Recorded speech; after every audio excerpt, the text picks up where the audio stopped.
what's truth? Are you tired of being so confused?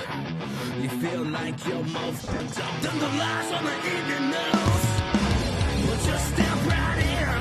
We can talk about it all as friends. And if you want, we can hug and kiss and make up for the party ends. Agree or disagree, stop offering me. 'Cause I'm everything you want. Damn, show what you need. I won't tell no lies. Back up on the facts with truth. And if you can't get down with that, you must be somebody's new.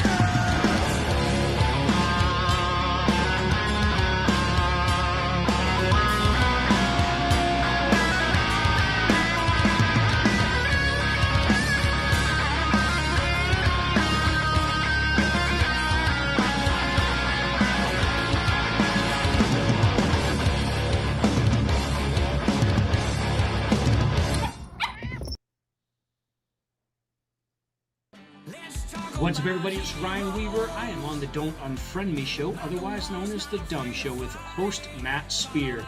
You guys can find the show at The Dumb Show on social media or thedumbshow.com.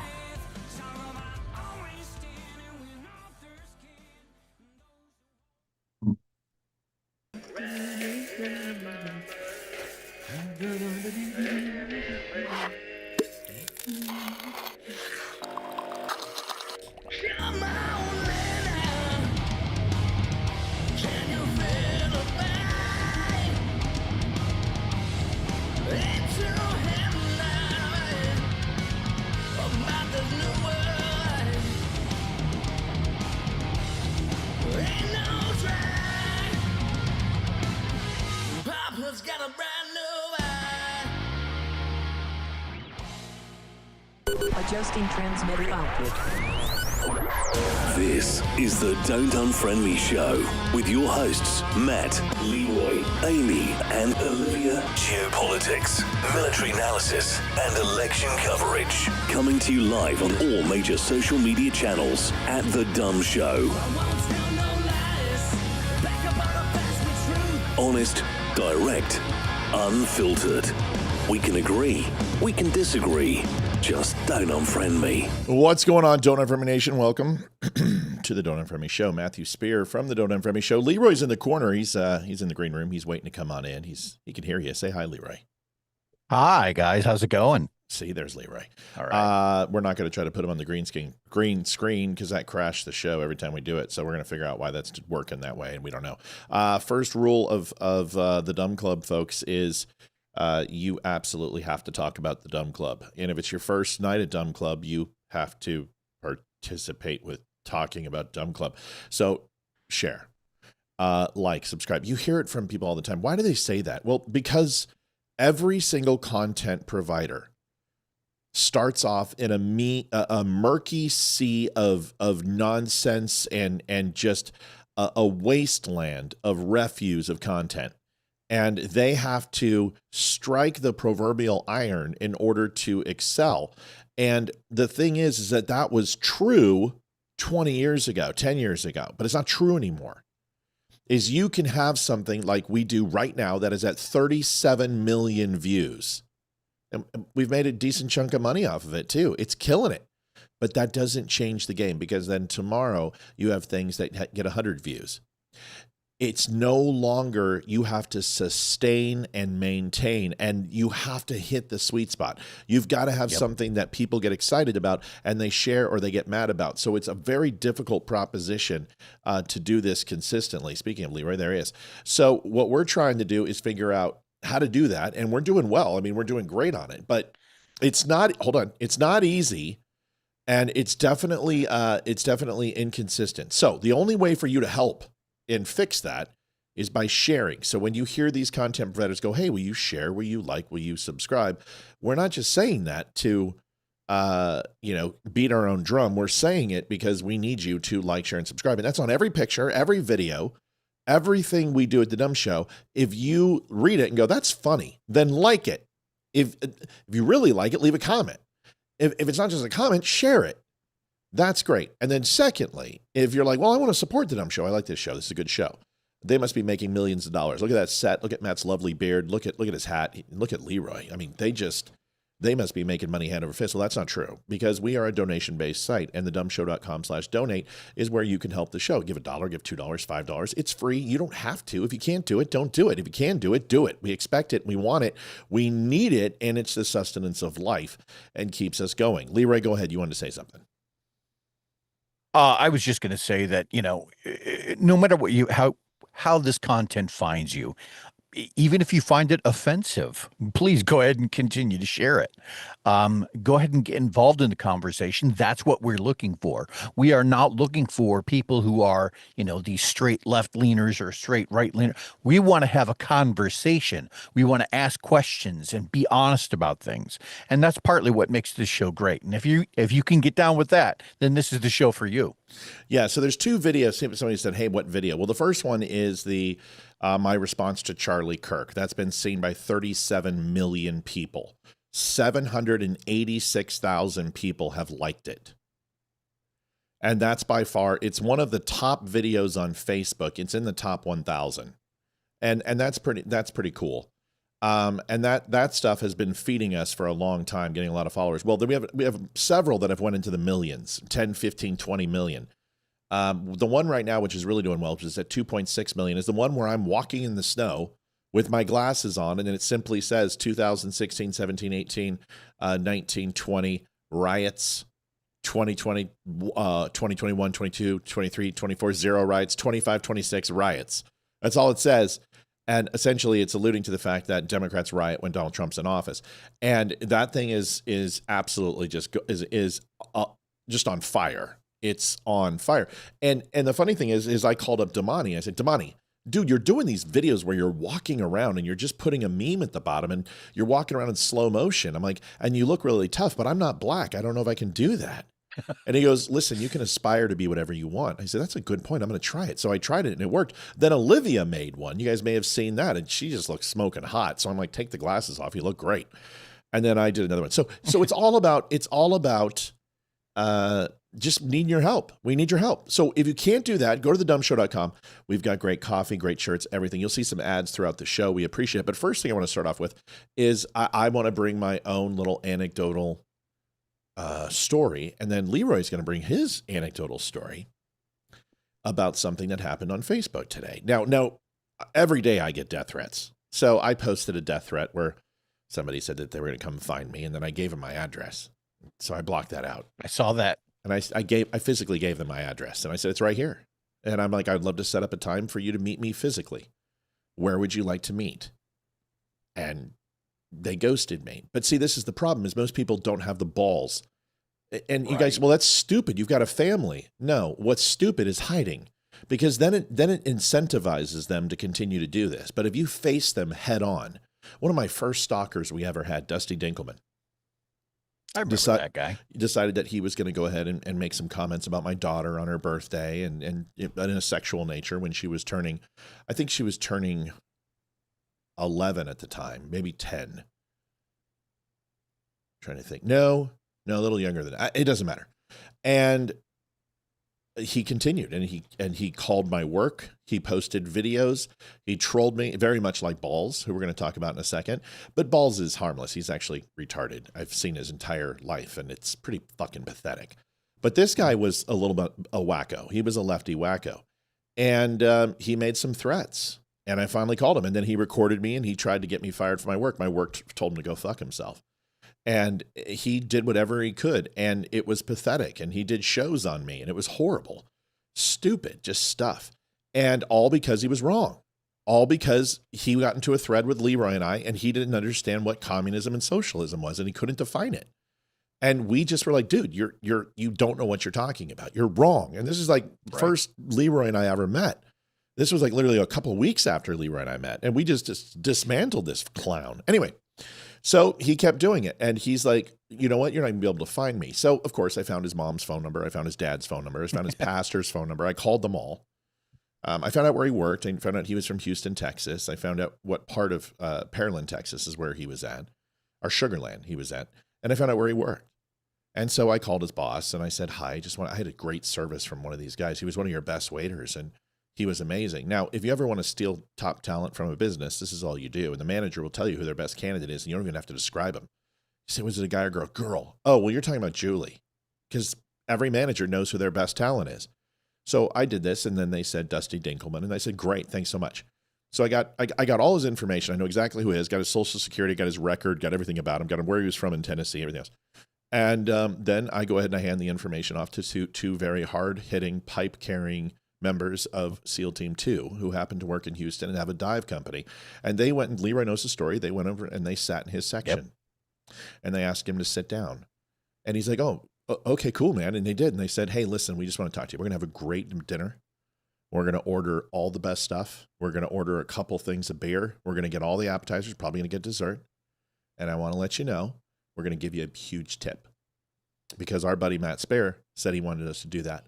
And then we're going to tell you one more thing. If you ever fucking touch his daughter or say any words about him, they'll never find your fucking body. I never heard from him again. Shocker. So I consider my trolls to be on different levels. There's the trolls that I want engaging in this, and Balls is one of them. Because see, Balls doesn't understand is that I know Balls better than Balls. Balls has thousands, hundreds of accounts. And I'm not he's not a fan of just me. And the reason why Balls has problems is because Balls has been outed by me. I know who he is. I know his real name. I know who he is. I know everything about him. I've exposed him, and I've gotten him. See, I trolled the troll. And this guy usually hits other shows. But see, I have done the one thing that nobody else can do, is I infuriated him. I'm in his head. I own him. How do I know I own him? Well, it's pretty simple. Because today, here he is. Can't stop Mr. Balls. Oh, well, I've completely stopped you. I'm going to expose you. It's what we do. So today, I have one of the dummies. And then we'll do what we always do. We just ban him. And then he gets mad again. So Balls is here right now. He's always here. He loves me. And it's a type of love that must be a cathartic love. It's a palpable love. It's something he can feel inside his soul, because he won't stop coming around. So here's what he did.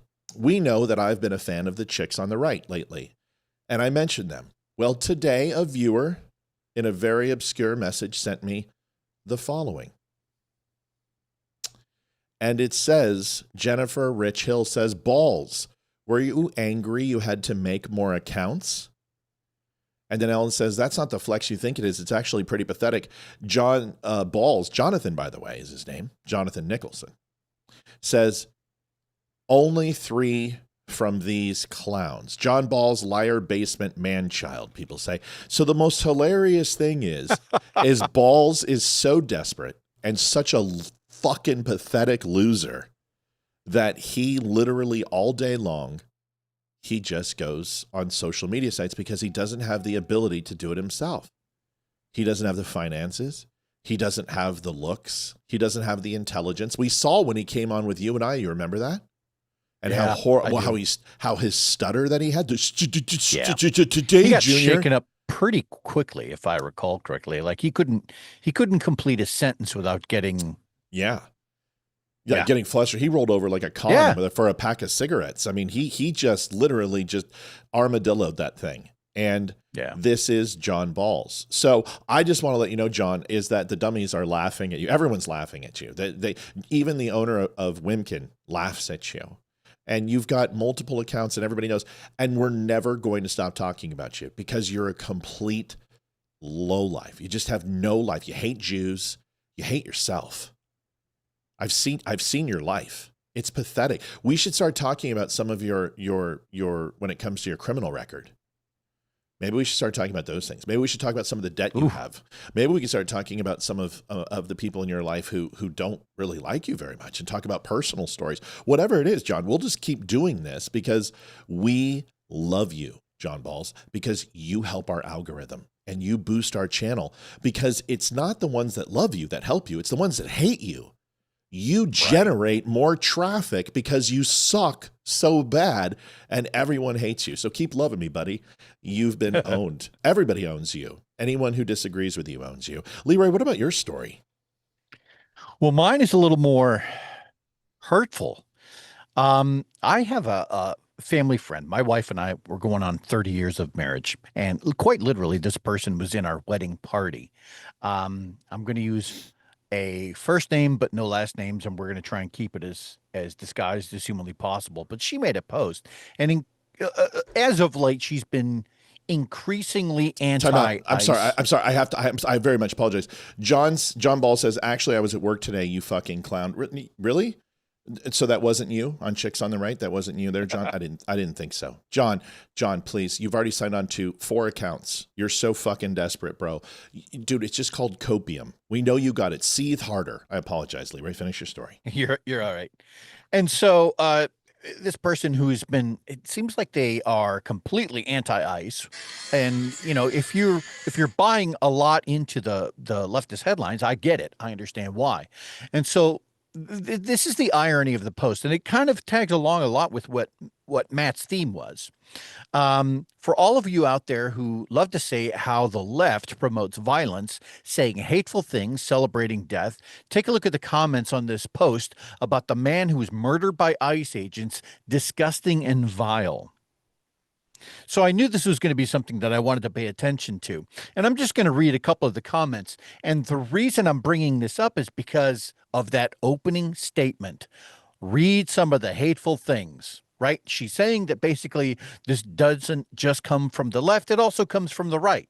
So as I'm reading some of these contents, some of this content, it is disturbing.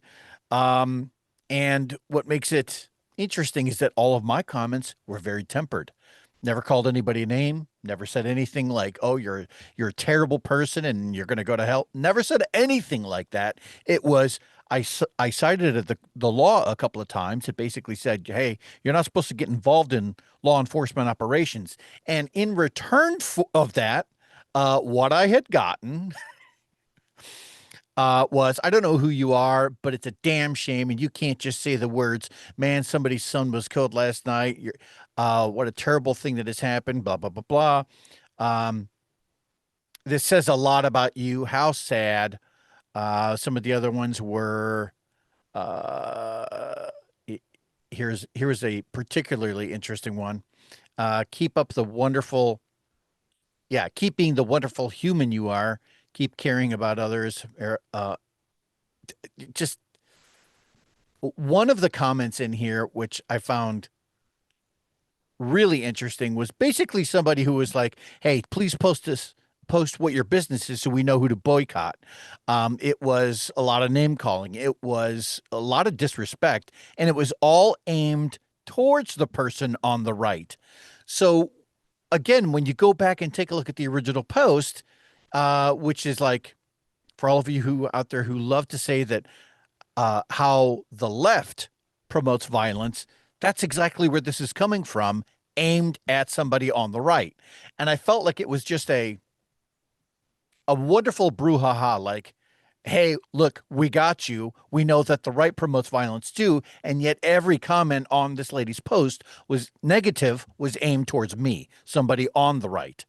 It was all these just mean and hateful comments. They're typical. I mean, that doesn't even reach Ball's level. Can you imagine? So John says, I was at work and I was on a coffee break.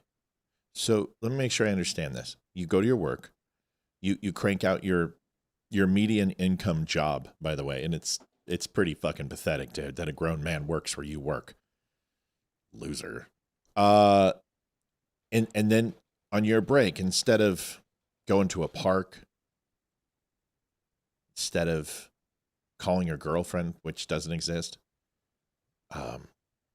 reading a book, educating yourself, working on your Lisp, whatever it is, dude, you decide to troll the chicks on the right and literally have everyone you come in contact just think you're a complete douchebag. See, there's different types of trolls. There's trolls that are worthy of attention. There are great trolls out there. You're not one of them. What you are is obsessive compulsive, and you can't find an outlet for it. So self-mastication is usually what you've probably done, beating your pud incessantly for hours at a day. But that's not doing it anymore. Then you pushed away all the people in your life. Now you project your own insecurities onto others, and you simply think that you're winning by them commenting on you. This isn't winning. It's hilarious. The fact that I've got people giving me messages who are like, is this the same guy? Is this the same douchebag who is, it's just pathetic. You're almost like the man with 1,000 faces from Game of Thrones. You don't even know who you are anymore. You're so lost before they got their claws into you that you've just lost your identity and all of your value and self-worth. Jonathan, you give me money. What type of person gives another person money who they don't like? It's hilarious. So anyway, yeah, you keep owning me by giving me money, man. God, it hurts. It hurts. Keep owning me. Oh, I feel like Kunta Kinte. Toby, whoosh. No, own me, dude. Right. Own me. Keep giving me money. Still Points in the house. Welcome, Still Point. Well, that's fun. It's good. It's good that we had a chance to do that tonight. It's always fun to give our trolls the recognition they deserve. Amine says, I think it's Amine. She goes, moderator, wipe the floor with John. Yeah, it's not that hard when he's literally a mop. I mean, he literally is a mop. His life is, sad. It's sad. Yeah. Yeah. In my case, I think it was just a little more hurtful because it was somebody that I've known for going on 30 years. And later on in the post, this person actually said, and this is what made it really interesting. Later on, the writer of the post actually said, if you believe anything else, you can go fuck yourself, right? That was one of her posts. Whoa. And then, and then there was a tag along to that basically, and I'm going to shorten it, but basically, if you don't believe everything that she just posted to be true, right, then the world had no use for you. And so, again, this is one of those hardliners where if you don't believe or if you don't believe what I'm telling you, if you don't buy into our ideology right away, then you're a bad person. Where have I heard that before? Like, what is the ideology that uses that tactic to say it's either me or everyone else, and you have to believe, you have to stand with us over here? Yeah, like it's a common theme. You had your don't unfriend me moment. You know, I mean, that's what happened to us. That's why we started this show. Well, I love you. Olivia loves you. The listeners and viewers love you. We can't figure out why the hell your voice literally does not sound the same in any way, shape, or form when you're on a phone call. Like when you called into Eric Erickson, I'm like, who in the probably the quality of the mic. No, it's not that. It's that you sound nothing like that at all. Now, I sound like I do on the phone. You don't. You don't sound. You absolutely do. I know I do. That's just it's that wonderful voice. It's like milk chocolate. Yours is still good, but better on the mic than it is on phone. When I get you on the phone, it just doesn't. It's actually a very good voice too. It's very pleasant. It just doesn't sound anything like you do on the show. Just FYI. Just letting you know. All right, moving on. I shouldn't have been a tenor. Yep. Well, you could be balls with no balls. What type of man names himself after something so close to a phallus? Tinkle toes? Just saying. Pretty close to Walz. Balls is my name. Okay, balls on his chin. Somewhere in the middle. I believe in this. I think, listen, this whole left and right thing is beyond. I feel like we've transcended above it. We've transcended above the moral contemplation of ideological principles within politics. We are now above it. We are on the Mount Sinai.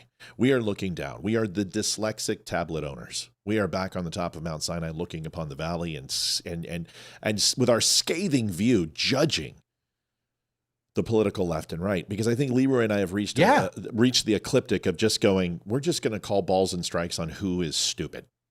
We're done taking sides. We're going to call out and expose the irony and the hypocrisy on both sides. Go ahead.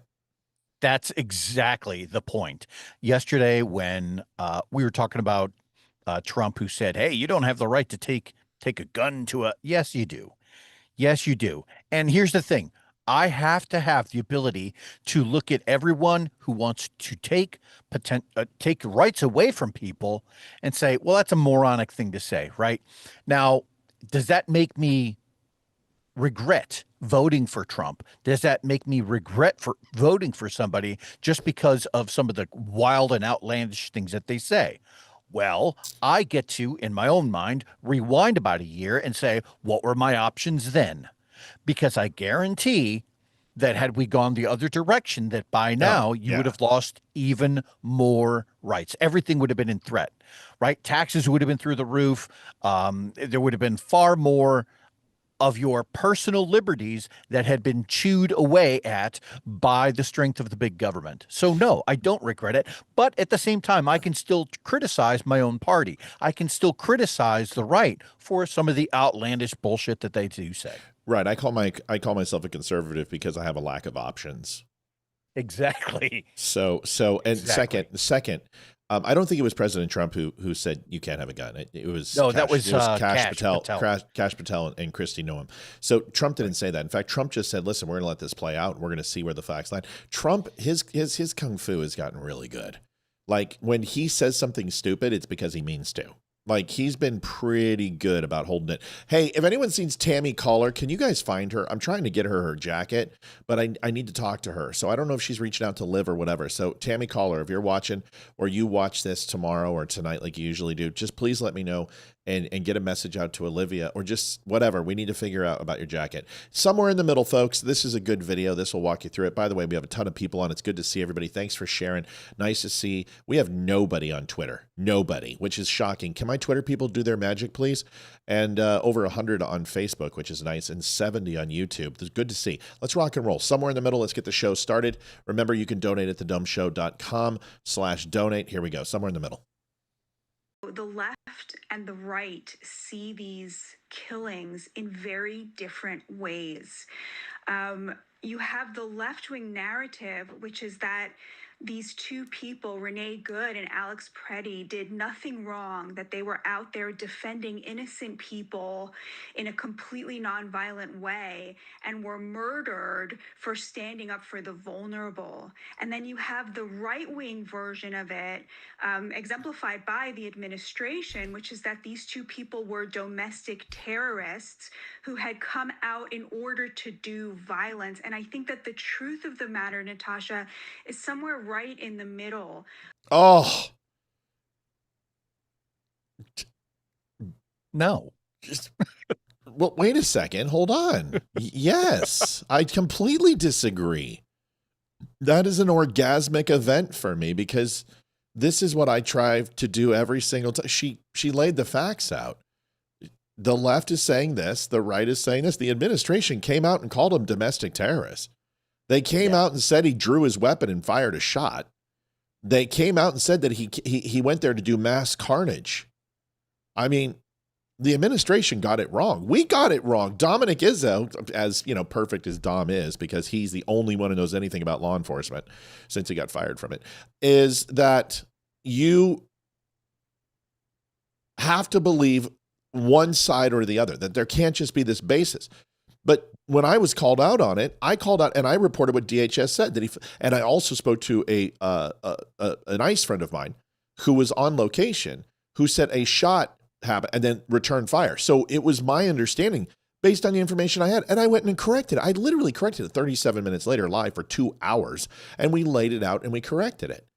So you can get things wrong, but the point is that there needs to be some culpability. Like if we expect the left to own who the left is, we need the right to own who the right is. I think that's more than fair. So until we start emulating these things, the administration come out and say, listen, we made some comments that wound up not being factually true. Here are the updated comments because this is what we want to teach the media, what they don't do. We're going to show you what it looks like to admit you're wrong when you're wrong and get the facts right. We're going to listen to the rest of this, and then I'm going to open up for comment for Leeroy. Those kind of mine right away. Obviously, both Renee Good and Alex Preddy believed that they were doing the right thing, that they were standing up for vulnerable, innocent people, when in fact... John Ross says, hi, Don't Unfriend Me Show. Today is my birthday. I'm 37. John, happy birthday. Happy birthday, John. And have many, many more. What they were doing was impeding law enforcement trying to detain violent criminals. And in the case of Alex Preddy specifically, what you saw was the gun get taken away from him, and then the president alluded to the specific gun that it was, the SIG P. Yeah, we're not talking about Renee Good's actions, and we're not talking about his actions, Preddy's actions. That's not what she's saying. They both absolutely One obstructed justice, one resisted arrest, one carried a firearm without a permit and a license, one went ahead and assaulted an officer. That would be pretty. The other chick tried to kill an ICE officer, antagonized them, blocked traffic, obstructed, resisted, did all those things, and tried to murder an ICE agent by running him over. That's not what we're talking about, folks. Nobody is saying anything about good. We're talking about pretty. They got pretty wrong. Sorry. And if you don't believe that, go watch Saturday and watch my show, because I give you exactly what Noam said, exactly what Prakash Patel said, and they were wrong. Okay? And you notice how when President Trump came out, he was the voice of reason. He said, we need to let these things play out. We need to do an investigation. Let's listen to what the rest of this lady has to say. You guys love her when she agrees with what you say, but when she actually goes down the middle, people are like, that's not really fair. If you listen to her once, you listen to her twice, you should listen to her a third time and see what she has to say. Let's finish. 320, perhaps possibly discharged, and then the officers there thought that they were being attacked and they shot him, just like in the case of Renee Good, where she actually did strike the ICE officer with her car. And of course, when it comes to whether a shooting is justified or not, the question at stake is whether the law enforcement officer thought that their life was in danger. And I think in both of these cases, you can see that that was very reasonable interpretation. Now, that said, Natasha, the administration coming out and calling these people terrorists, I really think that that is unjustifiable. I think the president is not happy about it. We had this Wall Street Journal interview where he said, let's wait and see, basically. Yep. He would not come out and say whether he supported the agent. And I just think that in this moment, it is so important that— Tammy, I just need to make sure you're talking to Olivia, so we're getting you your jacket. That stuff plays on my mind, and Olivia handles all that. So as long as you're in communication with Olivia, you're in good hands. I just need to make sure that you are in communication with Olivia so we can get you taken care of, kiddo. As Americans, we take down the temperature. Now, I also don't think that we can say that it would be appropriate to immediately withdraw ICE as a result of this backlash, because, of course, the majority of Americans continue to support mass deportations, and the vast majority of Americans continue to support deporting criminals. And so it cannot be the case that mass violent protests would then undermine the will of the people who voted for this. So, of course, the truth, as we always say on News Nation, is in that place where reasonable Americans can meet. All right. So, let's discuss. And, folks, we're already at 96 likes with almost 200 people on in general pop, and we've got another, holy shit, we got another 75 over another channel. So we got a good 300 people watching right now. We want to get Leeroy's point, but hit that like button real quick. If you're on Facebook, if you're on YouTube, if you're on Rumble, X, wherever you're watching, hit the like button. It helps, please. Leeroy, your thoughts on her comments. And remember, she's Jewish, so don't be anti-Semitic. Well, I'm going to try not to be. You know what? I felt that it was pretty tempered. I'm not in disagreement with nearly anything that she had said. I think that a lot of what we're seeing that is happening today in mainstream media is this overcorrection. In other words, from the right, we're going to hear, oh, he was brandishing a weapon and charging everyone down with a bazooka, when clearly that's not what happened, and we're being, lied to about it effectively. Then on the other side, Jeff Oliphant donated $20, says, evening, gents. Well, good evening, Jeff. Thank you for Jeff. 20. And on the other side, from the left, we're hearing that ICE was only out to murder people, and that they're effectively gathering people up and hauling them away in unmarked vans to concentration camps. Children, we care. Right. And clearly that's not the case either. So if both sides could just, I don't know, pull it back a little bit so that what is actually happened, the actual facts of the case are being reported accurately and not being convoluted with your bullshit, maybe we would, I don't know, find some common ground. Listen, we are Second Amendment dude, it takes 2 seconds to watch our show and figure out, look at the frickin' backdrop. We are Second Amendment enthusiasts in this household. I know Leeroy is the same way. He carries all the time. So do I. And I have no problem with Preddy. And I'm the one that defended him and said that his record with crime is 0. If he's concealed carry, he doesn't have any high qualifying misdemeanors, and he doesn't have any felonies. The guy's got a clean record. It is, the burden of proof is ridiculously high, because concealed carry is another level. It's scrutinized very, very heavily. And the reason why is because of reciprocity laws. So therefore, not only do you have to qualify for your state, you have to qualify for all the other states that you carry reciprocity in, and those all are different. So you've got to watch your P's and Q's. You got to know what you're doing. So I give him that. Now, we're going to also find a video that he was in an altercation a couple weeks back with ICE again. So like all the truth is going to come out. But this guy's not wearing dresses. He's not freaking sexualizing children. He's not some weirdo with a beardo. The guy, we don't like his politics. We disagree with him wholeheartedly. Fine. But do I believe that I could sit down and have a conversation with this guy? Maybe. I don't know. But he has a right to carry. That's not what we're questioning. And it doesn't make us bootlickers when we say we're Second Amendment enthusiasts. I wouldn't carry in that situation unless I was ICE. The only way that I would carry in that situation is if I had no intention whatsoever to get in a conflict with ICE. But in that situation, I'm probably not going to bring a gun. Probably bring a knife. Probably bring some pepper spray. But I'm not going to bring a gun. And the reason why is because I know one thing. No matter how good I am with a gun, that somebody is going to get it from me. That's the truth. And then it's going to be used against you. So you got to understand is that when you elevate and bring a firearm to something like this, you're asking for trouble. There's no other reason to have it other than that. Joanne Townsend, $10. Go ahead, Leeroy. I always equate to carrying a weapon, especially when you're talking about the potential for a protest. You have to kind of equate it to taking your gun to a bar. You're not supposed to. It's illegal to do so, but at the same time, the point is that if you know that there's the potential for conflict later, then by you bringing your piece with you means that it almost seemed like you invited it, right? And if you're truly concerned for the care and well-being of the people around you, right, then you would not want to give anybody the opportunity to have something like that stripped from you and then eventually used against you. Right.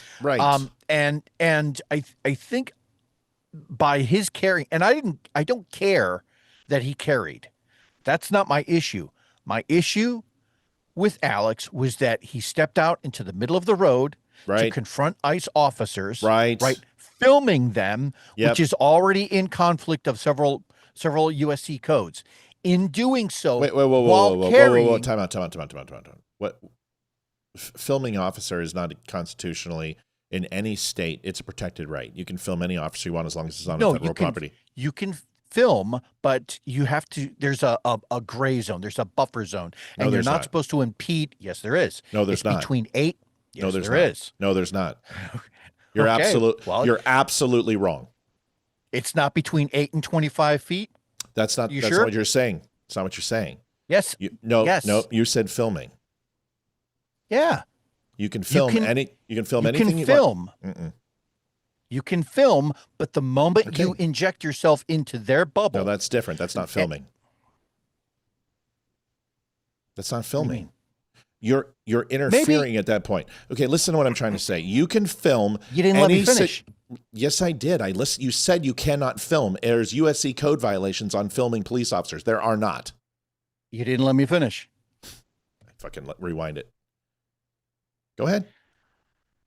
Look, you can film, absolutely, but you have to give police the proper buffer zone. That buffer zone just so happens to be anywhere between 8 and 25 feet. I don't care that you filmed from the sidewalk, but the moment he went out into the road and met basically the police in the middle of the road, no more than 3 or 4 feet from them, that is a violation. That is where all of a sudden, now you're not just an innocent bystander filming. Now you've injected yourself into the situation. That's where I was trying to head at. Okay, sorry, but no, don't be sorry. I vehemently disagree with what you're saying. That's all. Whether you finished or not, you just said the exact same thing. You started off with him in the road. Right there is a violation. It has nothing to do with filming. At that point, he is breaking traffic violation. He's right. You can call it jaywalking. Right. You can call it obstruction. Well, that's not has nothing to do with filming. Filming is the ancillary charge. The filming isn't what's going to get him arrested. It's that he is breaking the law, traffic laws, pedestrian laws. That's my point. There is no USC violation against filming officers. Everything is legal filming officers. No. But if you get into their But that's like saying if my grandmother had balls, she had my grandfather. Filming is constitutionally protected. How Maybe you I film, worded that poorly. No, it's not you. It's me. Listen, I'm going to challenge things because I don't want people to think that I'm not a libertarian or a constitutionalist. And SCOTUS has declared that filming officers is 100% legal, but there are absolute some requirements that have to be and not be crossed. One is federal property. Okay, you can film from public space onto federal property, but you can't film on federal property or private property. If you're asked to leave, you have to leave. You can infringe upon their space, but those are different laws. Those are trespassing. Those are obstruction of justice. Those are impeding a federal operation. That has nothing to do with filming. You're right. They have to have a buffer zone. Absolutely. And every state's different. Here in Virginia, I think it's 6 feet. So that's not my argument. My argument is this. He can film, but he has to do it from a space that he can be legally, which he wasn't. So it wasn't the filming that they. But the reason why I got so hot and heavy on that is not because you said it, Leeroy, because people on the left are saying he was shot because he was filming. Bullshit. No. Those ICE officers are filmed all the time. And what do you hear them say? You can film. Just get back and stop getting in our way. Go ahead. Exactly. And if I had misworded that, my apologies. But the fact of the matter is he injected himself into this situation while filming. And again, I don't care that he had a gun. I don't care that he was filming. But when you meet ICE officers in the middle of the road and they tell you, and you can see it in the video footage, the ICE officer puts his hand on Alex's stomach and gently kind of pushes him back to the sidewalk. Once that happens, then some other lady gets involved and then all hell breaks loose. When he injected himself into the situation while armed, that's your problem. That's where you had a misjudgment. Thomas Griffiths. Oh, go ahead. Thomas Griffiths donated $20, says money's tight right now in Canada. Cheers. Well, thank you very much, Thomas. We appreciate it. Sandra said that's what Leeroy said. That's not what he said. Leeroy doesn't apologize for things. First of all, he has no reason to apologize because this is a conversation. This is going to have debate. We're going to disagree. We're not always going to coddle and hold each other and sing love songs while we listen to Barry Manilow. That's not what he said. That's later. And it's my job to correct things that I disagree with. So we have to be careful from saying that filming officers is not constitutionally protected. It is. SCOTUS has made that decision. I'll give you the case if you want. We can walk through it and go all through that. But that's not the point. The point is that there are other crimes and other legal measures that you cannot do in conjunction with filming. And that declaration, that separation is so very, very important because it's very similar to saying, well, Preddy was able to carry. It's constitutionally protected. You're right. That's right. But that's not what we're saying because he was concealed carry. And that requires everywhere, even in constitutional carry states, some form of permission or license or an entitlement that's decided by law that he can do that. And if it's not, which it isn't in Minnesota, he is in violation and it is a felony and immediate removal of that firearm. So we can say, yeah, he should have had it. Yeah, he had the right, but he wasn't following the legal precedent set on concealed carry in Minnesota, which was in violation of the law right there. There's another thing he broke. So we have to get it right. We can't say something and then I don't want anyone coming from this show and saying, I don't have a federally protected right to film officers because you do, and you should. You should. Absolutely. If you have a recording device in your car and you're pulled over, you should absolutely turn that on. And tell the officer, hey, you're recording me for your safety. I'm recording you for mine. Nothing wrong with it. Go ahead, buddy. Even in the state of Ohio, where we have constitutional carry, which does not require the license, the thing is, a specialized license, you don't need a CCW. Thing is, how do they know you're from the state of Ohio? If you get pulled over and you just have one in your belt, but no ID, that's a problem. That's a big problem. Don't do that. And that's effectively what Alex Pretty had done. He was Right. carrying with no ID. Sandra Edwards says, I did not hear Leeroy say it was unconstitutional. You heard him say it when he said USC, which is a U.S. state code law.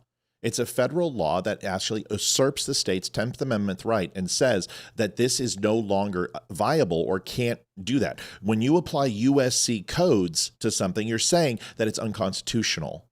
That's what a USC law is. What Leeroy is saying is they're using what the nuance is this. I understand what Leeroy's saying, and I understood what Leeroy was saying in it. The point is that what was said made it sound like it was unconstitutional and you cannot film. You can film. You can also shout fire in the theater, right? We know this. Everyone knows. So long as there is one. Right. Or, no, you can, see, here's the thing. You can say fire in the theater even if there's not. The problem is that there's consequences if there's not.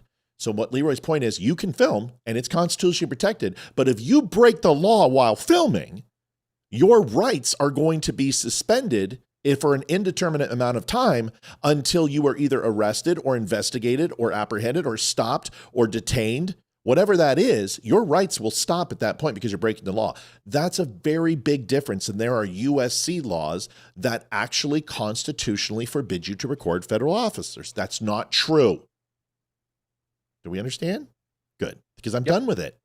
Leeroy gets it. He's not mad, folks. Trust me, I know Leeroy very well. He's not upset at all, like at all. He has done this to me, you know. It's called being right or wrong, or just helping each other get to the conversation we're trying to have. All right, so now that we understand. I think that's the point, though, is that there's so many people who lack that ability to have that conversation, right? And people, it would be not unlike what we were describing earlier, where I had torqued somebody off and they just started shouting, oh, go fuck yourself, or start spewing a bunch of names, right? No, that's not how you get through these conversations. You have these types of discussions. And then you hug afterwards. Tom Shin says, no permit required or concealed carry in Arizona. Like I said, there has to be a legislative entitlement that states that. So it has to say that I'm from Arizona. I know. I still have my ID, which I get to keep till 2046. I can go into Arizona and buy anything I want still, because I get to keep my ID. They didn't even confiscate my ID when I left the state. So relax, people. Not that Tom wasn't relaxed. I'm just saying we're getting to a conversation here. Here's the thing. You have to have an entitlement, and not entitlement like a handout or white privilege or some shit. What we're talking about is you have to have a legislative process that circumvents federal law at a state. That's the way this works. The 10th Amendment allows states to have their own rights that are codified in their state's constitution, which cannot be infringed upon by the federal government. The reason why they do that is because in order, you need to have what is considered a convention of states. It's not really a convention of states anymore. We have to declare a convention, but you need a 2/3 majority of those states to pass a new amendment. And then to remove amendment, you need a 3/4 majority to do so. It's much harder to remove because they believe that the American people at a 2/3 majority have a lower threshold of provability for that amendment to be needed, and therefore a higher threshold of disproving the viability of that amendment is needed. So what we're trying to say is that you have that entitlement based upon your state's constitution that usurps the federal constitution limitations on carrying handguns, carrying certain weapon models, carrying whatever, which are usually not, they circumvent statewide bans. So you've got to change that. That's where the 10th Amendment happens. So Arizona has done that. You can carry constitutionally open or concealed. There's no entitlement in Minnesota for that. I want to add something to that because it's a great point. Every state has their own constitution, and almost every state that I've ever researched also has a very similar language to the Second Amendment of the National Bill of Rights. The state of Ohio, they all use similar wording, but they might tweak it here and there.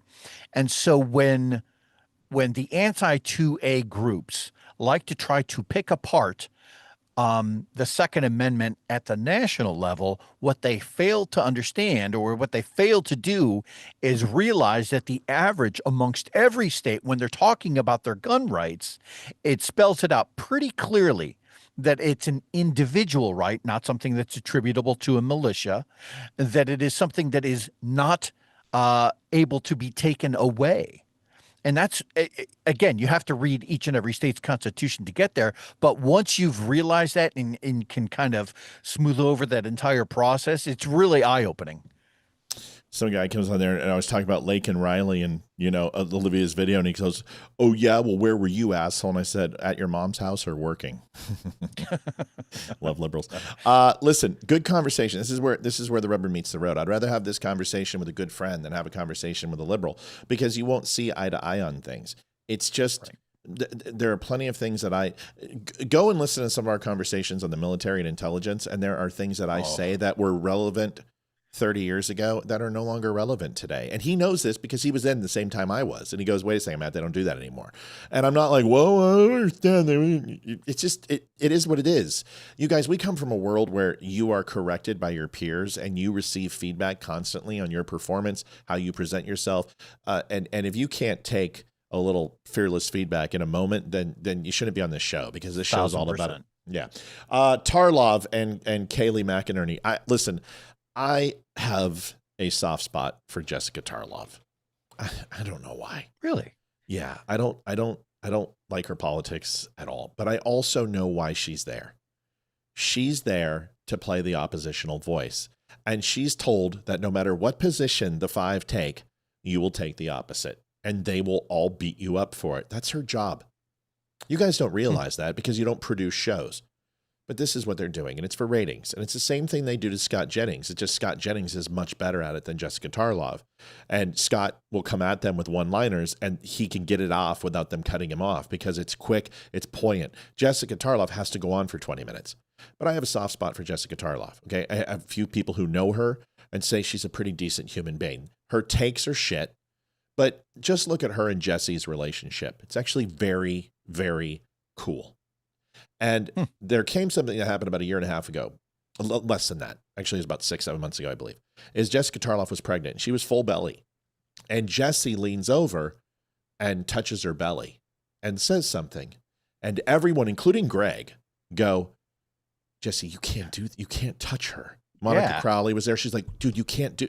And Jessica Tarlov goes, "Wait a minute. I've known Jesse for a long time. He's okay. He can touch my belly." Then they go to commercial. And when he comes back, the producers were in his ear and said, "Jesse, you need to say something. You've insulted him." So Jesse goes on and goes, "I want to apologize for touching my colleague. In no way, shape, or form was I trying to physically touch her or assault her." But of course, Fox is worried about their lawsuits. And Jessica interrupts him and goes, "This isn't necessary. I know what Jesse was doing. He's not invading my space. We're friends. This is ridiculous. Can we please just move on? Because this is making me more uncomfortable than what Jesse did." That earns points. Now, she's completely full of shit, and I disagree with 99% of what she says. But I still have a soft spot for somebody who goes into the lion's den, knows they're going to get torn up every single day, and still licks and heals their wounds and comes back in and gets ready to do it again. But then there's people like, if you remember, what was it? What was the black gentleman on there? Whoever he was on the five. Oh, I hated him. He was horrible. And then Geraldo was on there. And these are just these guys are just, they believe what they're saying. I think Jessica plays opposition sometimes. Here's this interaction, and listen to this. And Kaylee McInerney just cooks Tarlov. And she gets cooked again later by Joey, who it's so good. We're going to watch the full thing. Here it is.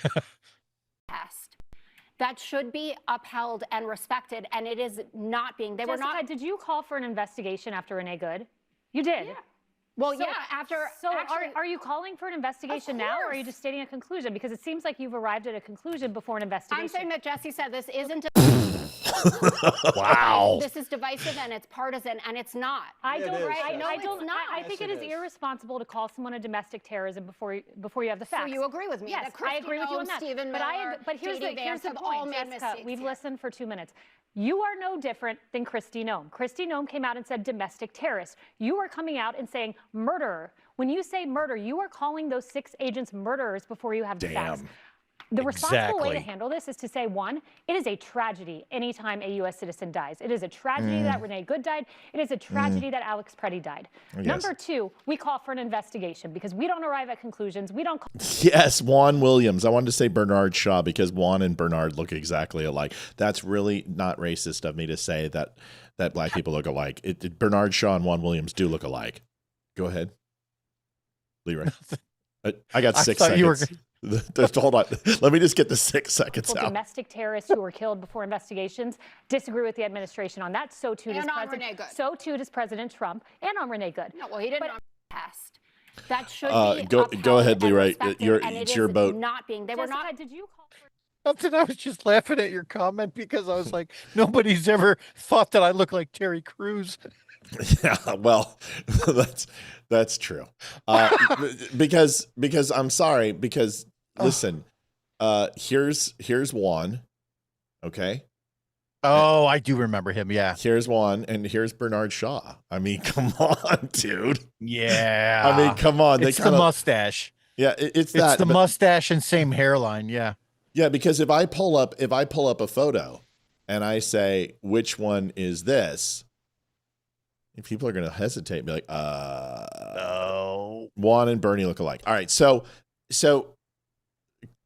Kayleigh McEnany's comments obviously were spot on. I mean, she's calling out hypocrisy, and good for her for calling out Noem, because we should. Because Noem was wrong yet again. She didn't shoot a dog this time, but she's not very good at what she does. I'm sorry. I don't like the glamour shots. I don't like the runway walks with DEA and ICE and DHS jackets on. I don't like her wearing the uniform that she didn't earn. I'm sorry. I don't like it. I don't like when the president puts on a flight jacket for a VF squadron. I don't like it at all. Unless you served. If you're awarded something and you're coined, you put it in your pocket. You don't look at it. It's not my thing. And I think you should let people of service who earned the uniform wear it, and you should just support them. Wear your cowgirl boots and your skinny Wranglers and shit. But otherwise, let the people who earn the uniform wear the uniform. Here's Joey cooking Tarlov, and then I just want your opinion on this, Leeroy. I'm going to let you have full carte blanche. I'm not going to say a word. This is all you. As the one person who carries a gun just about every single Matt, where are your glasses? I got contacts because I really don't like the reflective properties of my glasses. I hate my glasses. So I just took them off. Thanks for noticing. I think it's noticing. A good thing. Yeah, I guess that's a good thing. I'm not in this city, and the one person that's been in a similar situation holding a gun while people are riding, and perhaps the one person who understands, I don't want to say the one, but someone here who understands this a little bit because I've been in that situation. There's a couple of things. Number one, the Second Amendment is a right. I'm not a Second Amendment absolutist. You have the right to carry a weapon to defend yourself, not the privilege. It is a right. Those rights come with restrictions. I think you would understand that more than anyone at this table. One of those restrictions is you have to have your ID and your permit on you. We don't know. Current reports are he didn't have either one of those on, at which point he's not carrying legally. But number two, even beyond that, with the right to carry a firearm comes the responsibility to do it correctly and to do it with foresight and to do it understanding the situation you're walking into and what could happen once you get there. Just about every state offers a class on that. And if you carry your firearm, you should take that class. And if your state charges you for it, you should go protest for that class to be taxpayer funded because it is a right. So that's important. We can talk about policy all day long. There's only one person in this world that could have absolutely prevented Alex Preddy from getting shot that day, and it's Alex Preddy. That doesn't mean I think he should have been shot. I don't think it was necessary whatsoever to shoot Alex Preddy to save a life. But I get to watch that incident from behind Alex Preddy, not as one of the arresting officers and not as potentially the person that I believe from looking at the video did shoot him. Why does he have 10 rounds in him? Because if you have to shoot anybody once, you better shoot them enough to kill them, because if you're shooting somebody, you think they're trying to kill you. Every police officer in this country is taught that. If you want to change that, go lobby to have it changed. Why was he shot? He was shot because of the reasonableness clause, the reasonableness doctrine. The Supreme Court decided this, which is the fact that if you are a police officer conducting police work and someone has, and it's explicitly outlined, someone has resisted arrest, violently or not, disobeyed orders, and shown the means to harm you, then you have the ability to protect yourself. Now, Do I think he should have been shot? No, because I see 10 things that happened before that happened that could have been handled differently. Yep. But what I don't see are the 10 minutes before that happened. You call him a protester, I call him an agitator. He showed up with a cell phone. He showed up in the middle of the street, in the middle of an operation. That's common sense. I don't care what your passions are. To carry a weapon on your person and to get in the middle of a police operation, whether you believe it or not, that is lawful. 100%. Another way it could have been prevented is if there was a police cordon from Minneapolis Police Department stopping people from, like Alex Pretty, from getting in the middle of the operation rather than holding a sign and speaking loudly and proudly from 100 feet away. That is the end of the story. There might even be a federal agent. You're hurting me. Stop giving me money. I love that. Dude, you're giving me money. What's wrong with you, you freak? That's like literally a third of what you make an hour, dude. Come on. I don't want your money, dude. Stop it, balls. I mean, this is for you. This is for, like, go donate to a church or something. Go give it to Alex Pretty's family since you love him so much. Come on, man. Seriously. That goes to jail because some jury or a federal investigation decides he acted prematurely or shot him and shouldn't have. I'm not arguing or disputing that because I haven't seen the investigation. But I know for a fact Alex Pretty had no business where he was in that moment. I know for a fact that he did resist arrest. And if you are carrying lawfully, the moment you resist arrest, you are now carrying unlawfully to the point that in the state of Minnesota, your carry permit is revoked. That's right. In that moment. Wow, it's almost like Joey listens to this show. Who said this exact thing on Saturday? Yeah. So the point here is nobody's... Joey's right. Fuck, stop watching my show. Condemned. This is literally the same speech I gave on Saturday. This is the same argument that I was trying to make the other night, and I don't even watch Fox. I couldn't pick this guy out of a police lineup, but it doesn't matter. We're saying the same thing. That's right. That's what's important. When two minds can kind of run parallel like that, and I don't even know who this guy is, that should be an indicator that we're on the right track. That's correct, and that's why you come to this show. But we just happened to do it 3 days ago. Yeah. Other than the politicians that let it happen. Not better, because listen, we don't have a leg to stand on when it comes to Joey. So leg humor is okay with amputees. I see it. I see leg humor. Leg humor is okay. I have the authority. Yep. And if for you that's Donald Trump, and if for you that's Tim Walz, as an American citizen, I'm glad both of them talked today. This doesn't ever need to happen again. Border Patrol agents need to get to the border and do their job. Minneapolis Police Department, all 600 of them if they need to be there to help ICE surgically extract people like, what's his name, Jose Huerta Chuma, who is violent rap sheet that includes domestic assault involving intentional bodily harm. I don't care who you are in this country, but if you're willing to risk your life for that person, whatever happens to you, my sympathy goes down quite a bit. I don't want anybody to get hurt. I love people. I even love bad people. But for God's sake, have some common sense. That's your responsibility, especially if you're carrying a weapon. And that was not exercised, and I can't help that. Okay. As the one person who carries a gun just about every single... So like there it is, laid out. 1000% what he said was just absolutely perfect. Perfectly said. I don't have a problem with the fact that Alex was carrying a gun. I don't care that he went down there to protest. Don't care about any of that. I cared the moment he made himself a felon by injecting himself into an active police investigation. And at that point, all of this other stuff just was used against him. If you think that you're going to go down there and protest, I wouldn't take a gun, me personally. That responsibility piece, couldn't have said it any better myself. When you go to apply to get a gun, right, the state does a background check on you. What they're looking for is any sort of irresponsible acts, right? Have you ever done anything that would warrant the disqualification of taking a gun with you everywhere? Because that's what they're assuming. And if there isn't any sort of justification like that, congratulations, here's your license. But when you do have that, it was perfectly stated. It is this extra burden of responsibility that now you have. Oh, I have this deadly weapon on me. All right, now I have to be that much more responsible than every other person around me, assumingly, right? And so that responsibility piece goes a long way. You don't inject yourself. If you know that you have a deadly weapon on you, you don't inject yourself into highly volatile situations. That's a no-no. And that's exactly what Alex did. Again, I don't care that he had the gun on him. Just don't interfere with police actions at that time.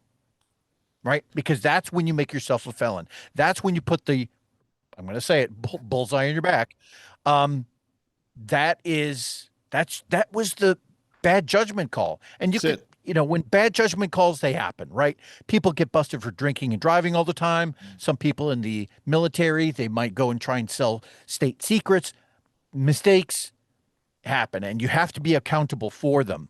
In the case of something like, oh, I made this mistake while carrying a deadly weapon, now that burden of responsibility and the consequence of it is ramped up that much more. And unfortunately, this is the result. One of the things people they fail to understand is that there are people, concealed carry holders don't go through this drama. We're not stupid enough. We don't have felonies. We don't get into shootouts with cops.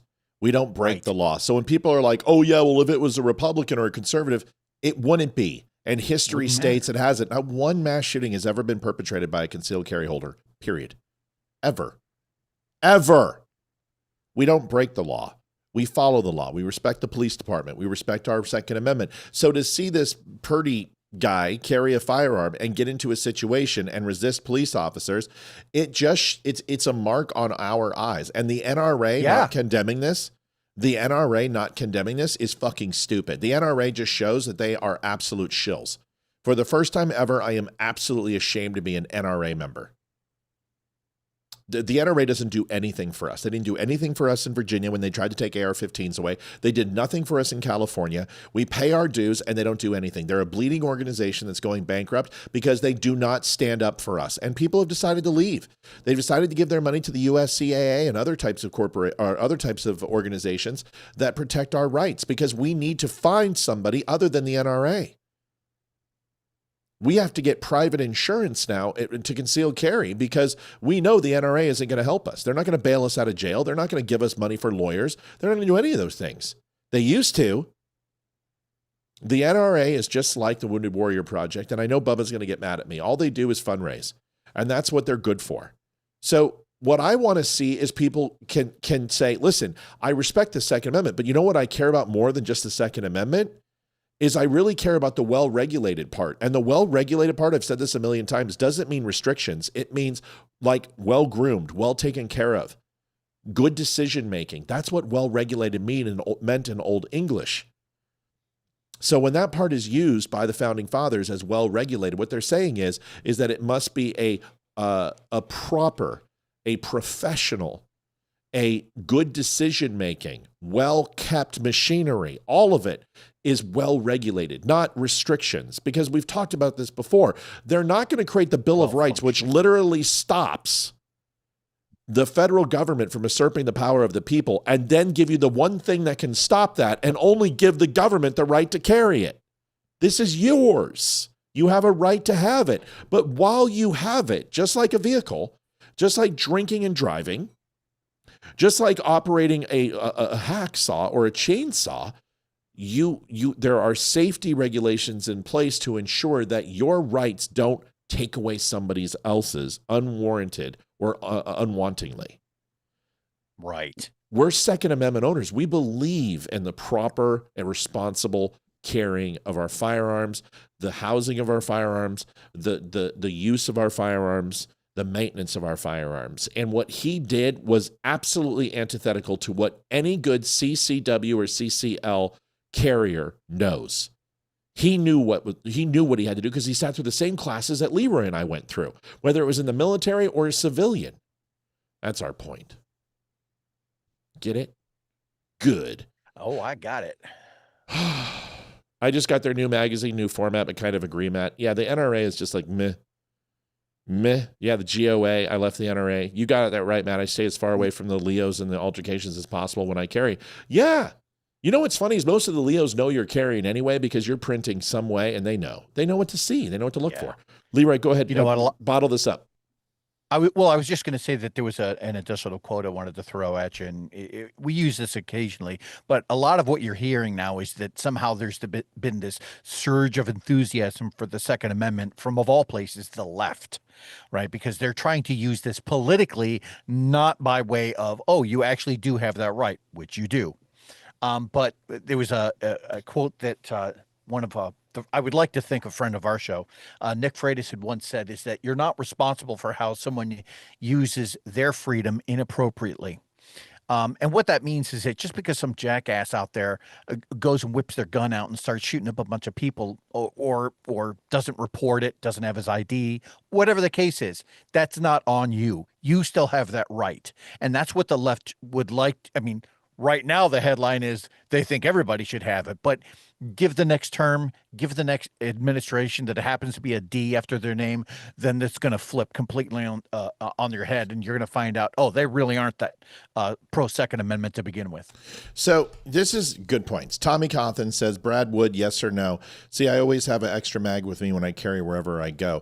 Brad Wood made a comment, and Brad said, and it's interesting, he says he was not caring for protection, extra magazines. He had a plan. No, he didn't. No, bro, here's a magazine. This goes with me on the left side of my hip every single time with the nipple faced out so I can do a quick reload, even one-handed. And then I've got one right by its side. And then, of course, I've got the magazine that's in the weapon itself. And you want to know why? Because when I'm using a 9mm, shot selection is important, of course. But the stopping power of a 9mm is not as effective as you think it is. I've seen guys take 8 rounds into the chest and still keep coming. So shot selection is imperative. But I'm going to tell you when I first arrived at a little training from what was called NSWAG in 95, 96. Leeroy knows what it is. And I talked to the Master Chief of Team 2. And he goes, you're going to need to pick a service weapon. And she is going to be with you, and you're going to treat her like a lady. And if she doesn't respond to you, you don't hit her, you don't beat her, you don't throw her down, and you treat her like you would a woman. Okay. And he said the second thing is that this is your one selection, and you're going to be with this one for the rest of your life, so make sure it's a good one. And I'm like, yes, Master Chief, which one would you recommend? And he goes, that's not for me to decide who you get married to, but I'll tell you this. And then he gives me a list of weapons to choose from. And he carried 1911 and a 45. And I said, should I use the 45? He goes, you need to put your hands on it first. You need to take it out for a spin. Yeah. But first, I'd recommend you start with a 9mm. And did that. And I asked him the question, what do you think, 9mm or 45? And he goes, here's the thing. In my choice, shot selection is going to be the best shot selection, and I'm going to hit 98% of the things that I hit at because I'm trained to do so. I want a 45 because I want to put the person down. And when I hit them once, I don't want to negotiate with them for any more.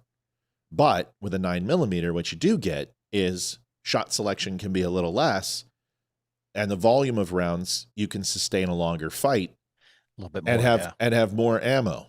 So for home defense, there's 2 things I use. I use a shotty and I use a 40 caliber. And for my personal carry, I use 9mm, and it's really dependent upon the rounds that I use.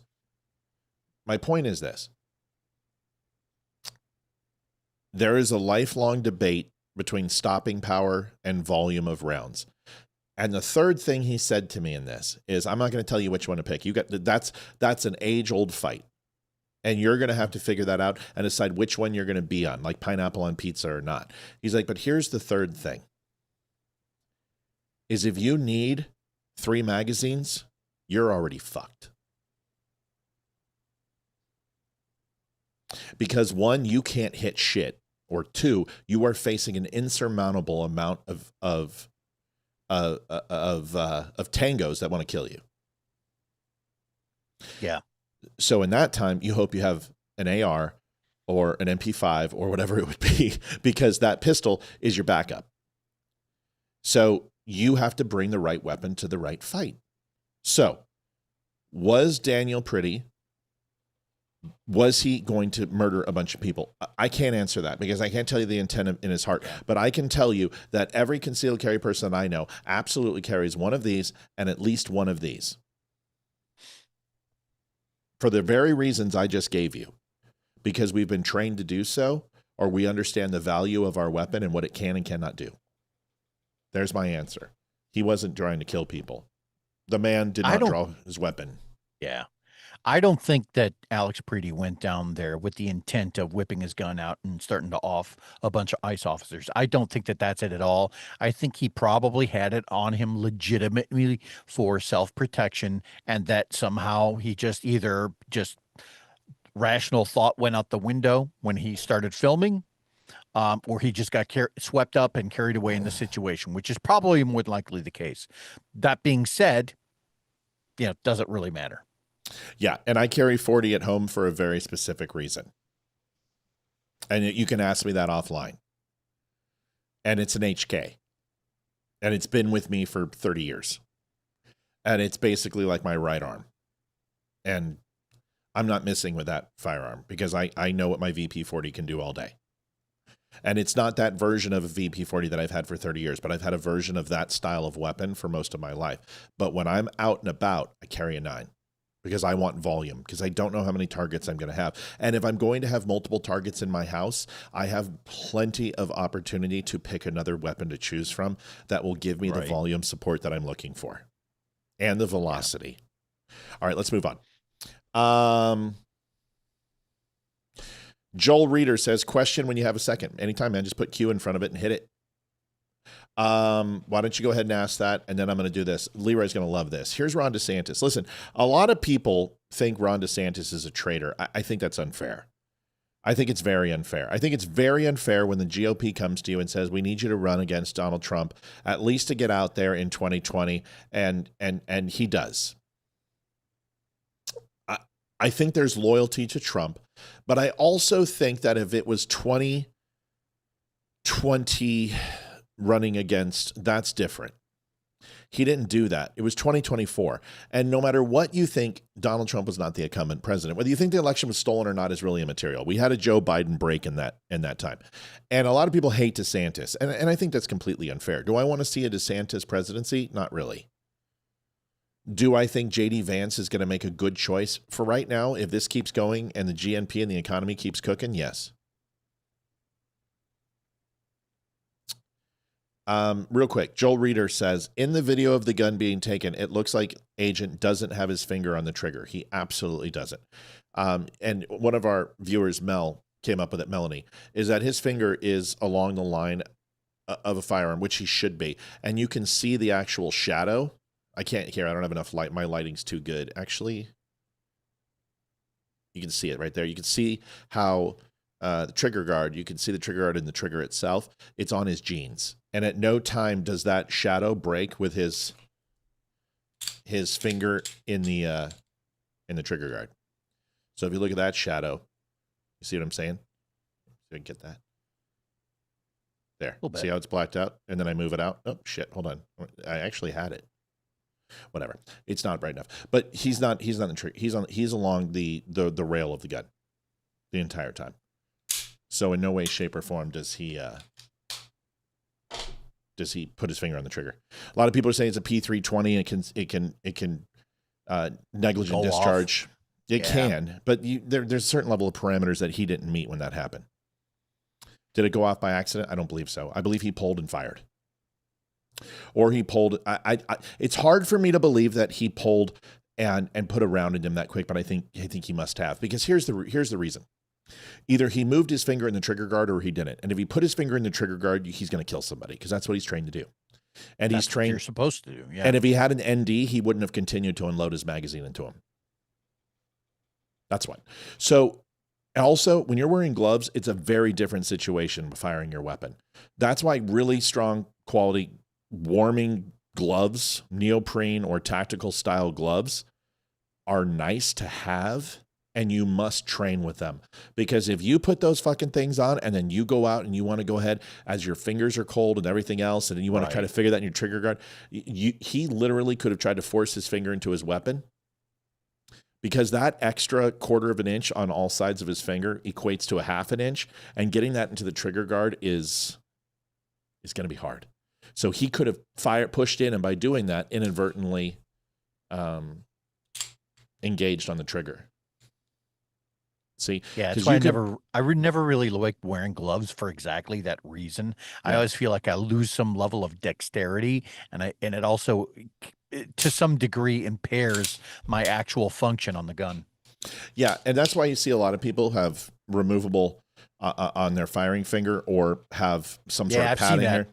Yeah, a lot of snipers do that, and a lot of tactical guys have 2 fingers out here that they can go ahead and take off. It doesn't matter. The point is anything that removes your ability to fill the trigger could result in a negligent discharge, just because you don't have the same type of feeling and sensitivity that you would with an exposed finger. You know what I'm saying?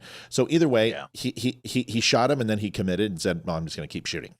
Because if he only shot once and then stopped, then ND is going to be, they're going to, when the investigation, they're like, why did you stop firing? When that's not the instruction. When you pull a weapon and your intent is to kill, because you have to put that assailant down, that's what you do. That's what training says. Anyway, good conversation. Appreciate it. Folks, we're at $50. We're always behind on good shows. Trigger mitts or gloves? Yep.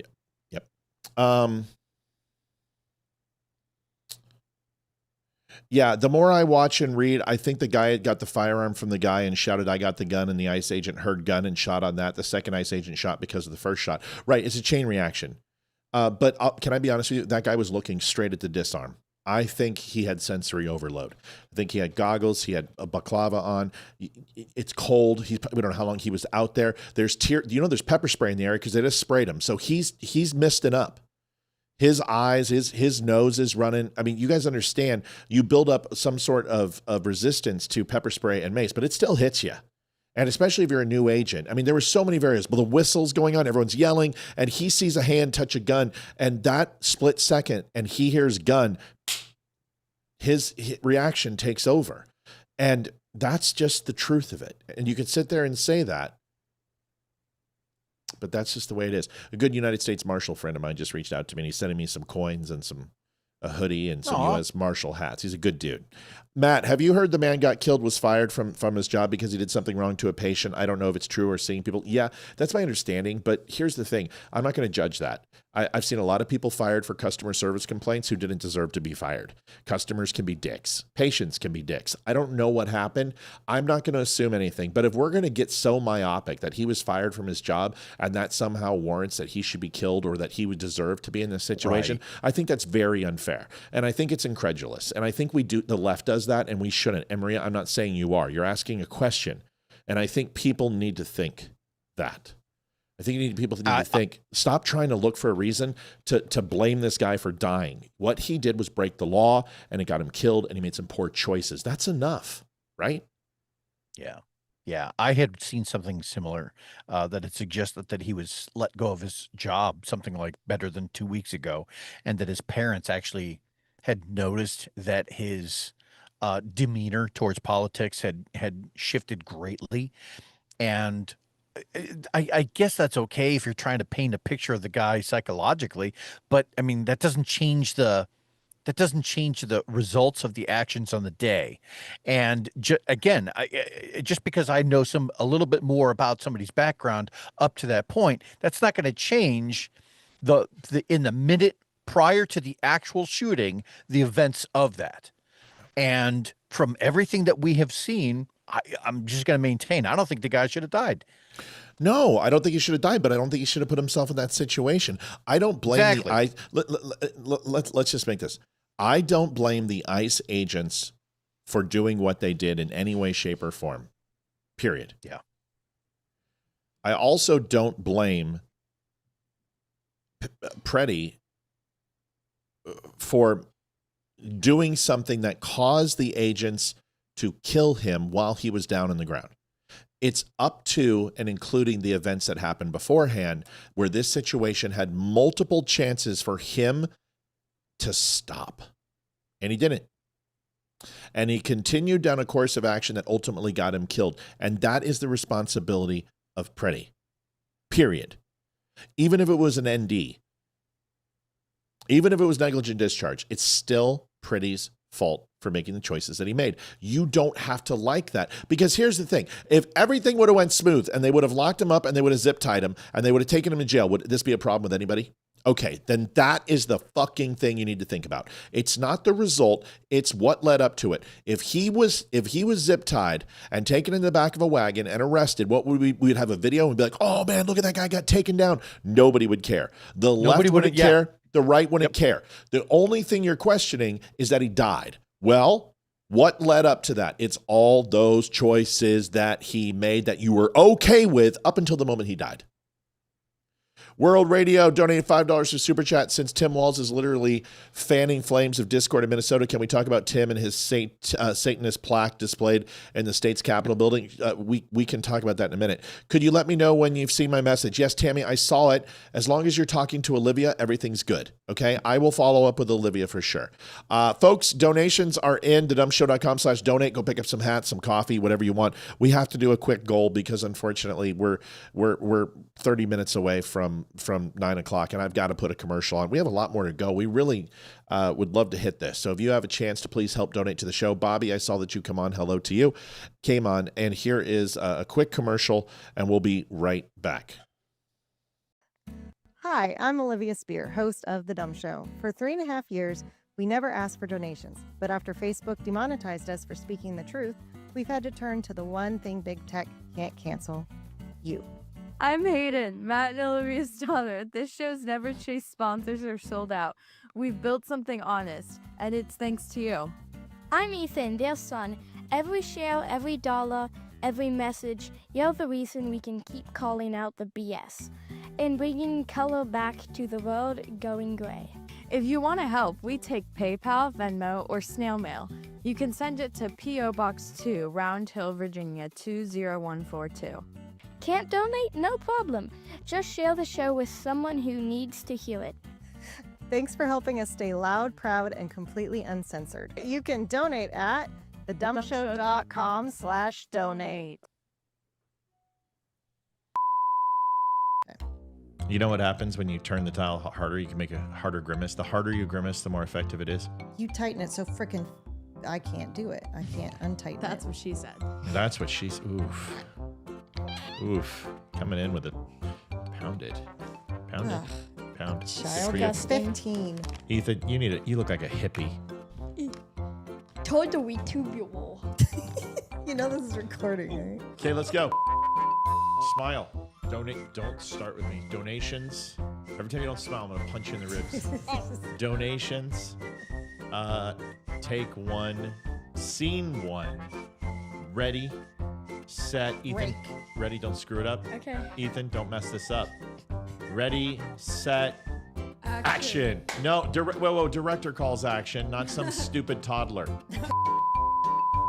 But we've built something There's no but there. Why do you've been doing this since you were 2 years old. Try it again. Just share the show with someone who needs to hear it. He's so much better than you at everything. He's better at Hayden, he's just like, even, it's just, go ahead, Hayden. Thanks for helping us stay loud, proud, and completely uncensored. That's a wrap. Well done, Spear family. I bet we make no money. But we're going to owe them money without. Hayden, do your thing again. Oh yeah, cut it. Baby shark, doo doo doo doo doo. Yes, thank you for your support. We appreciate it. Thank you for supporting the Don't Unfriend Me show. We do the best we can, and with your help, we get there.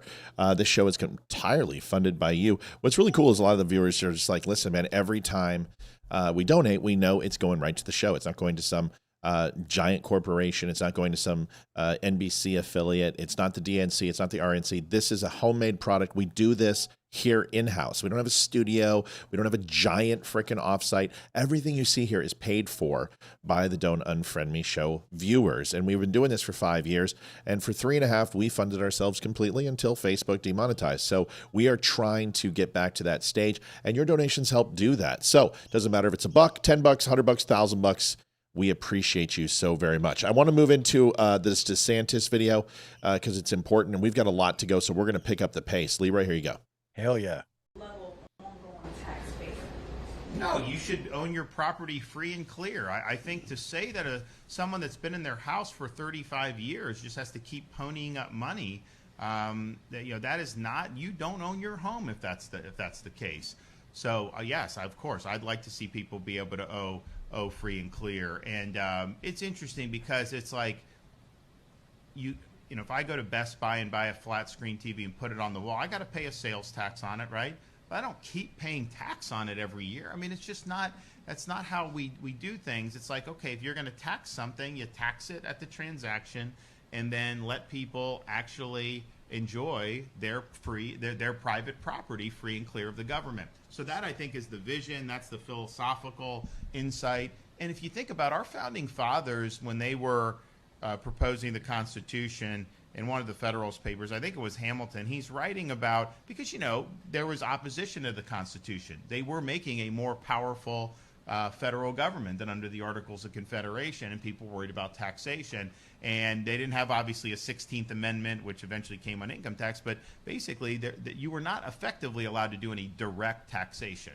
It had to be indirect, meaning you couldn't you could theoretically just apply like a tax on land federally, but it'd have to be a portion among the states, so practically it could never work. So basically, Hamilton's saying, look, the indirect taxes are the most effective, efficient way to raise revenue for the government, because they basically allow the individual to choose how much tax they want to pay based on how much they're consuming.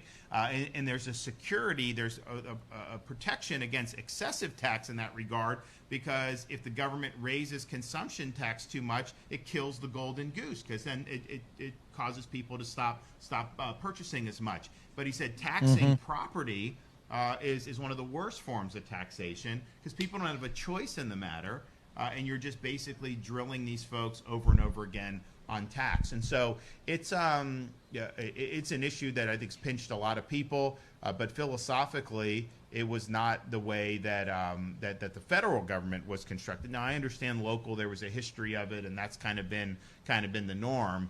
But man, I mean, you talk about family of four having the median home price that is purchased in Florida. That's a pretty hefty tax bill right there when you come in after buying a home. When you consider what the average income is throughout the United States of America, the math just doesn't add up. And I think that's why people want relief. So Balls is back and says, sorry, but that was really tacky having your kids beg for donations. Well, it's better than you guys aborting and killing them. So sorry. It's not that begging. My kids have always never been gives up. No, it's okay. My kids have always been a part of the show.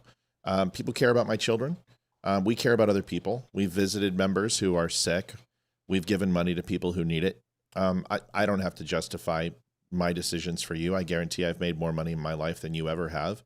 And I've worked in the corporate environment. Your jealousy isn't interdependent upon my contributions. You're going to be that way no matter what. So it really doesn't matter what you think. The question is you're here for a reason, and we know why you're here. So keep doing what you're doing. It's laughable. Moving on. Your thoughts on DeSantis?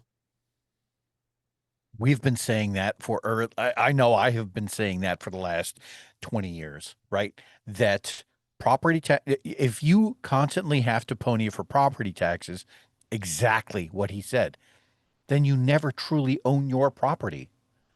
And so I have always kind of advocated for the idea that I don't know what necessarily the program would look like, right?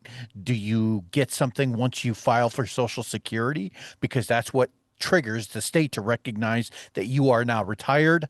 I don't know. Is it an age thing? Not sure. But 1,000% agree with the idea that you shouldn't have to pay property taxes well after you've retired and you have no income incoming. Yeah, it just doesn't make sense to, once you tax a dollar, that dollar should be taxed for the life of it, unless it's a reciprocating purchase. Debbie Boggs donating 1776. Money is tight right now in Canada. Cheers. I appreciate you, Debbie. Thank you so much. Thank you, Debbie. Thank you for filling up my beg quota. So you understand what I just said, right? Yeah. Yeah. So if you make one purchase, you shouldn't have to pay taxes on it, period. And if the valuation goes up, Well, if you're telling me I have to pay taxes, that's fine. But if the valuation goes down, then the government should give me my taxes back. See, that's the problem, is that the government are running a racket. They're running a Ponzi scheme. Yeah. Taxes theft. So if my valuation of my home goes up, I owe you more money. But if it goes down, you don't get any of that back. You don't get it back. So the problem I have with the U.S. government is that they are essentially a gamble casino with no downside. The house always wins. The house never loses. They always collect reoccurring revenue for the rest of your life, and you never, ever get any of it back in any way, shape, or form, because you certainly don't get it back when Israel gets bombs or Ukraine gets bombs, or when we go ahead and give it to NATO, or when we go ahead and waste it, or we have $9 trillion go missing in the last 21 years in the defense budget. I have never received anything for the value that I've paid. You folks understand there are years that I paid over $40,000 in taxes. $40,000 in taxes on a revenue of $250,000. I'm paying $40,000. Do the math. 10% is $25,000. So we're talking, what, 17, 18%? And that's just that. We're not even talking about state tax. We're not even talking about FICA and Social Security and everything else that I put in. We're just talking about my federal income tax, folks. $40K. That's ridiculous. Do you know how much I pay taxes on this, on my begging? For every dollar we make, 40% of it goes to the government. Another 3% goes to PayPal or whatever payment processor you have. So we're talking 43% of whatever donation you make immediately goes.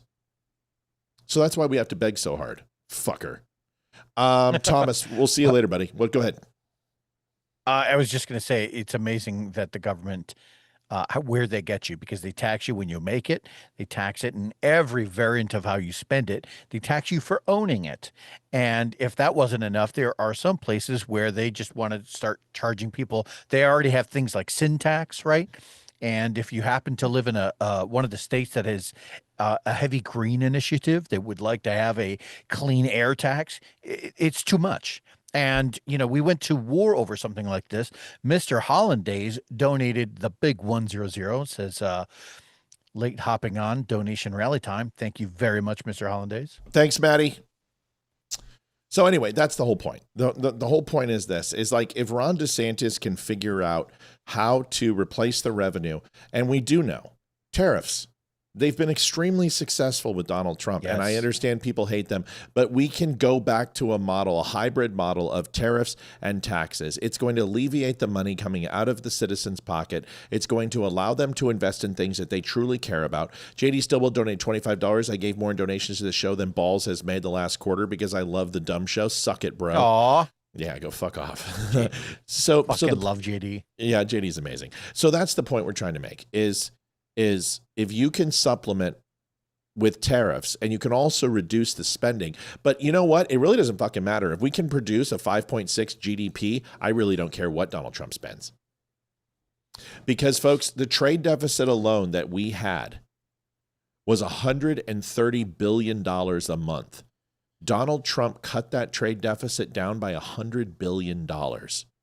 Now, what's going to happen next quarter? We're going to go into a trade surplus. And then when you get into a surplus, then you start putting money in the kitty in the coffers, which can pay down the debt. If Donald Trump can just swing that $130 billion in the negative to $130 billion in the plus, you're talking about saving $1 trillion every 10 months. That sounds pretty good to me. Now let's generate more revenue. And with a GDP of 5.6, you've got the trade deficit figured out. You're actually growing, you're expanding, you're swelling.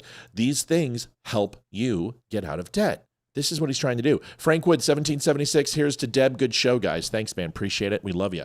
So that's it. Think about the math on that.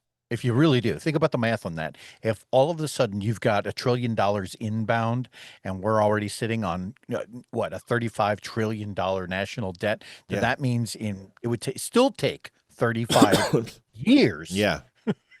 But that's not with it. But you also have a GDP of 5.6. And remember, even though we're still spending a lot of money, this is the least fiscal spending we've had in like a decade. So we have cut back on our overall spending. It's not enough for Rand Paul. It's not enough for Massey and all these other wankos. But you have to understand, is that those things matter. And then you take the tariff revenue, then you take the investment in infrastructure. It relieves the taxpayer from having to expand the overall revenue growth of our country. And by doing that, it's called an ancillary benefit. You get the best of both worlds. You get to spend money to grow and build, but you also have revenue to cover that in a positive format for the first time since what? Bill Clinton and Ronald Reagan, to start paying down the deficit that we have. These are all good things. And this is why the first quarter and the second quarter, everything's projected at a 5.6. We haven't seen a 5.6 growth in 25 years. No, it's been a long time. That's, you know who the last person to get even close? Donald Trump at a 4.3. If we can do 5.6 GDP, holy shit. We will, like, if you can do that for 2.5, 3 years, watch where the United States is. You're going to want to put them in for a fourth term.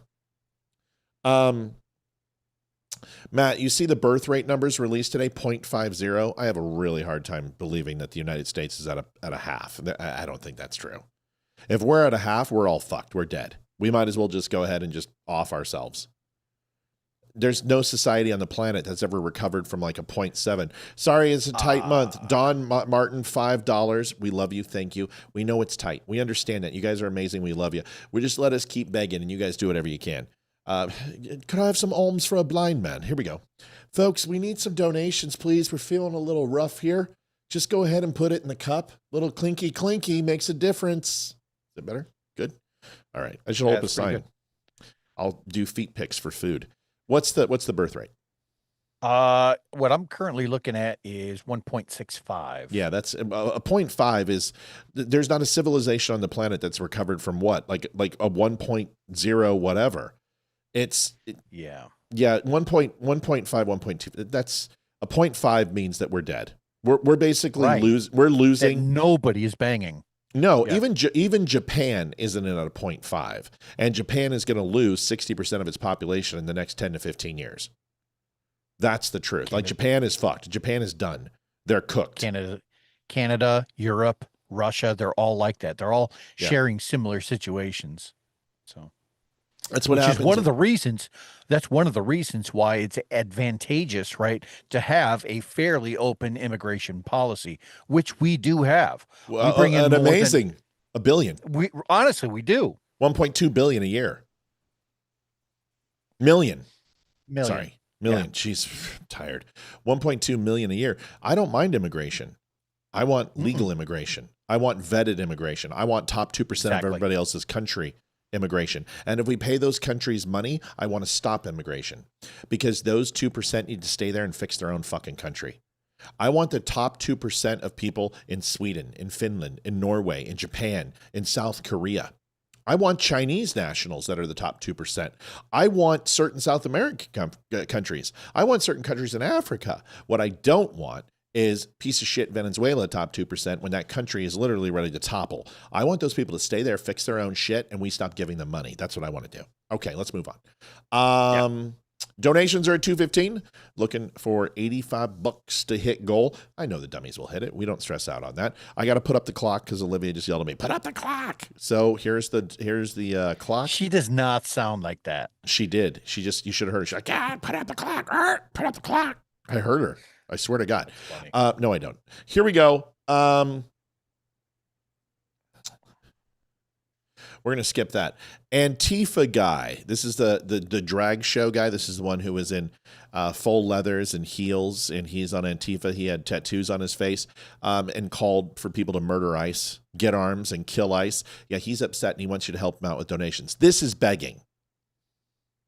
The video I posted from the Alex Preddy murder, calling for direct action, calling for boots on the ground, calling for someone to stand against these murderers, was deemed inciting violence, and they're being bullied by the administration. Clearly, I don't think that they're gonna let them take my account down, but I don't know what they're gonna do, man. They're gonna silence me somehow, and they're having a hard time putting a bullet in my head. So I know Trust me, they're not having a hard time to put a bullet in that noggin. That dome is very, very ripe for the picking. How about we debank him? How about we deplatform him? How about we take away his ability to fly planes? How about we go ahead and label him as a domestic terrorist and keep him locked up without representation, habeas corpus, and due process? That's what Democrats do. Oh, sorry, he wasn't at J6? Sorry. We shall see what they do to get the job done. I have a backup account in my bio. I am basically on the run now. I have safe places and I have evacuations planned out, but the way things are going, I'm going to... With my $300 AirPods in my ear, I just go ahead and pose against capitalism by wearing Apple AirPods. And his face looks like the front of a Monster can, so I'm not sure that... Yeah.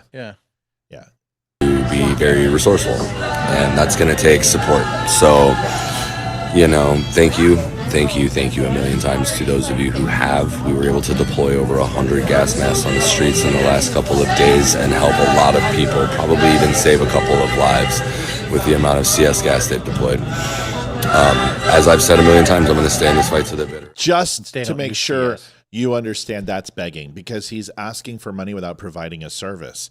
Here, we provide a service. We trigger retarded liberals, and that's a service, and people enjoy it. They also get news here. They get to hear conversations from white Ku Klux Klan and Nazi members. Zeke Heil, by the way, we haven't gone ahead and given our ode to Hitler.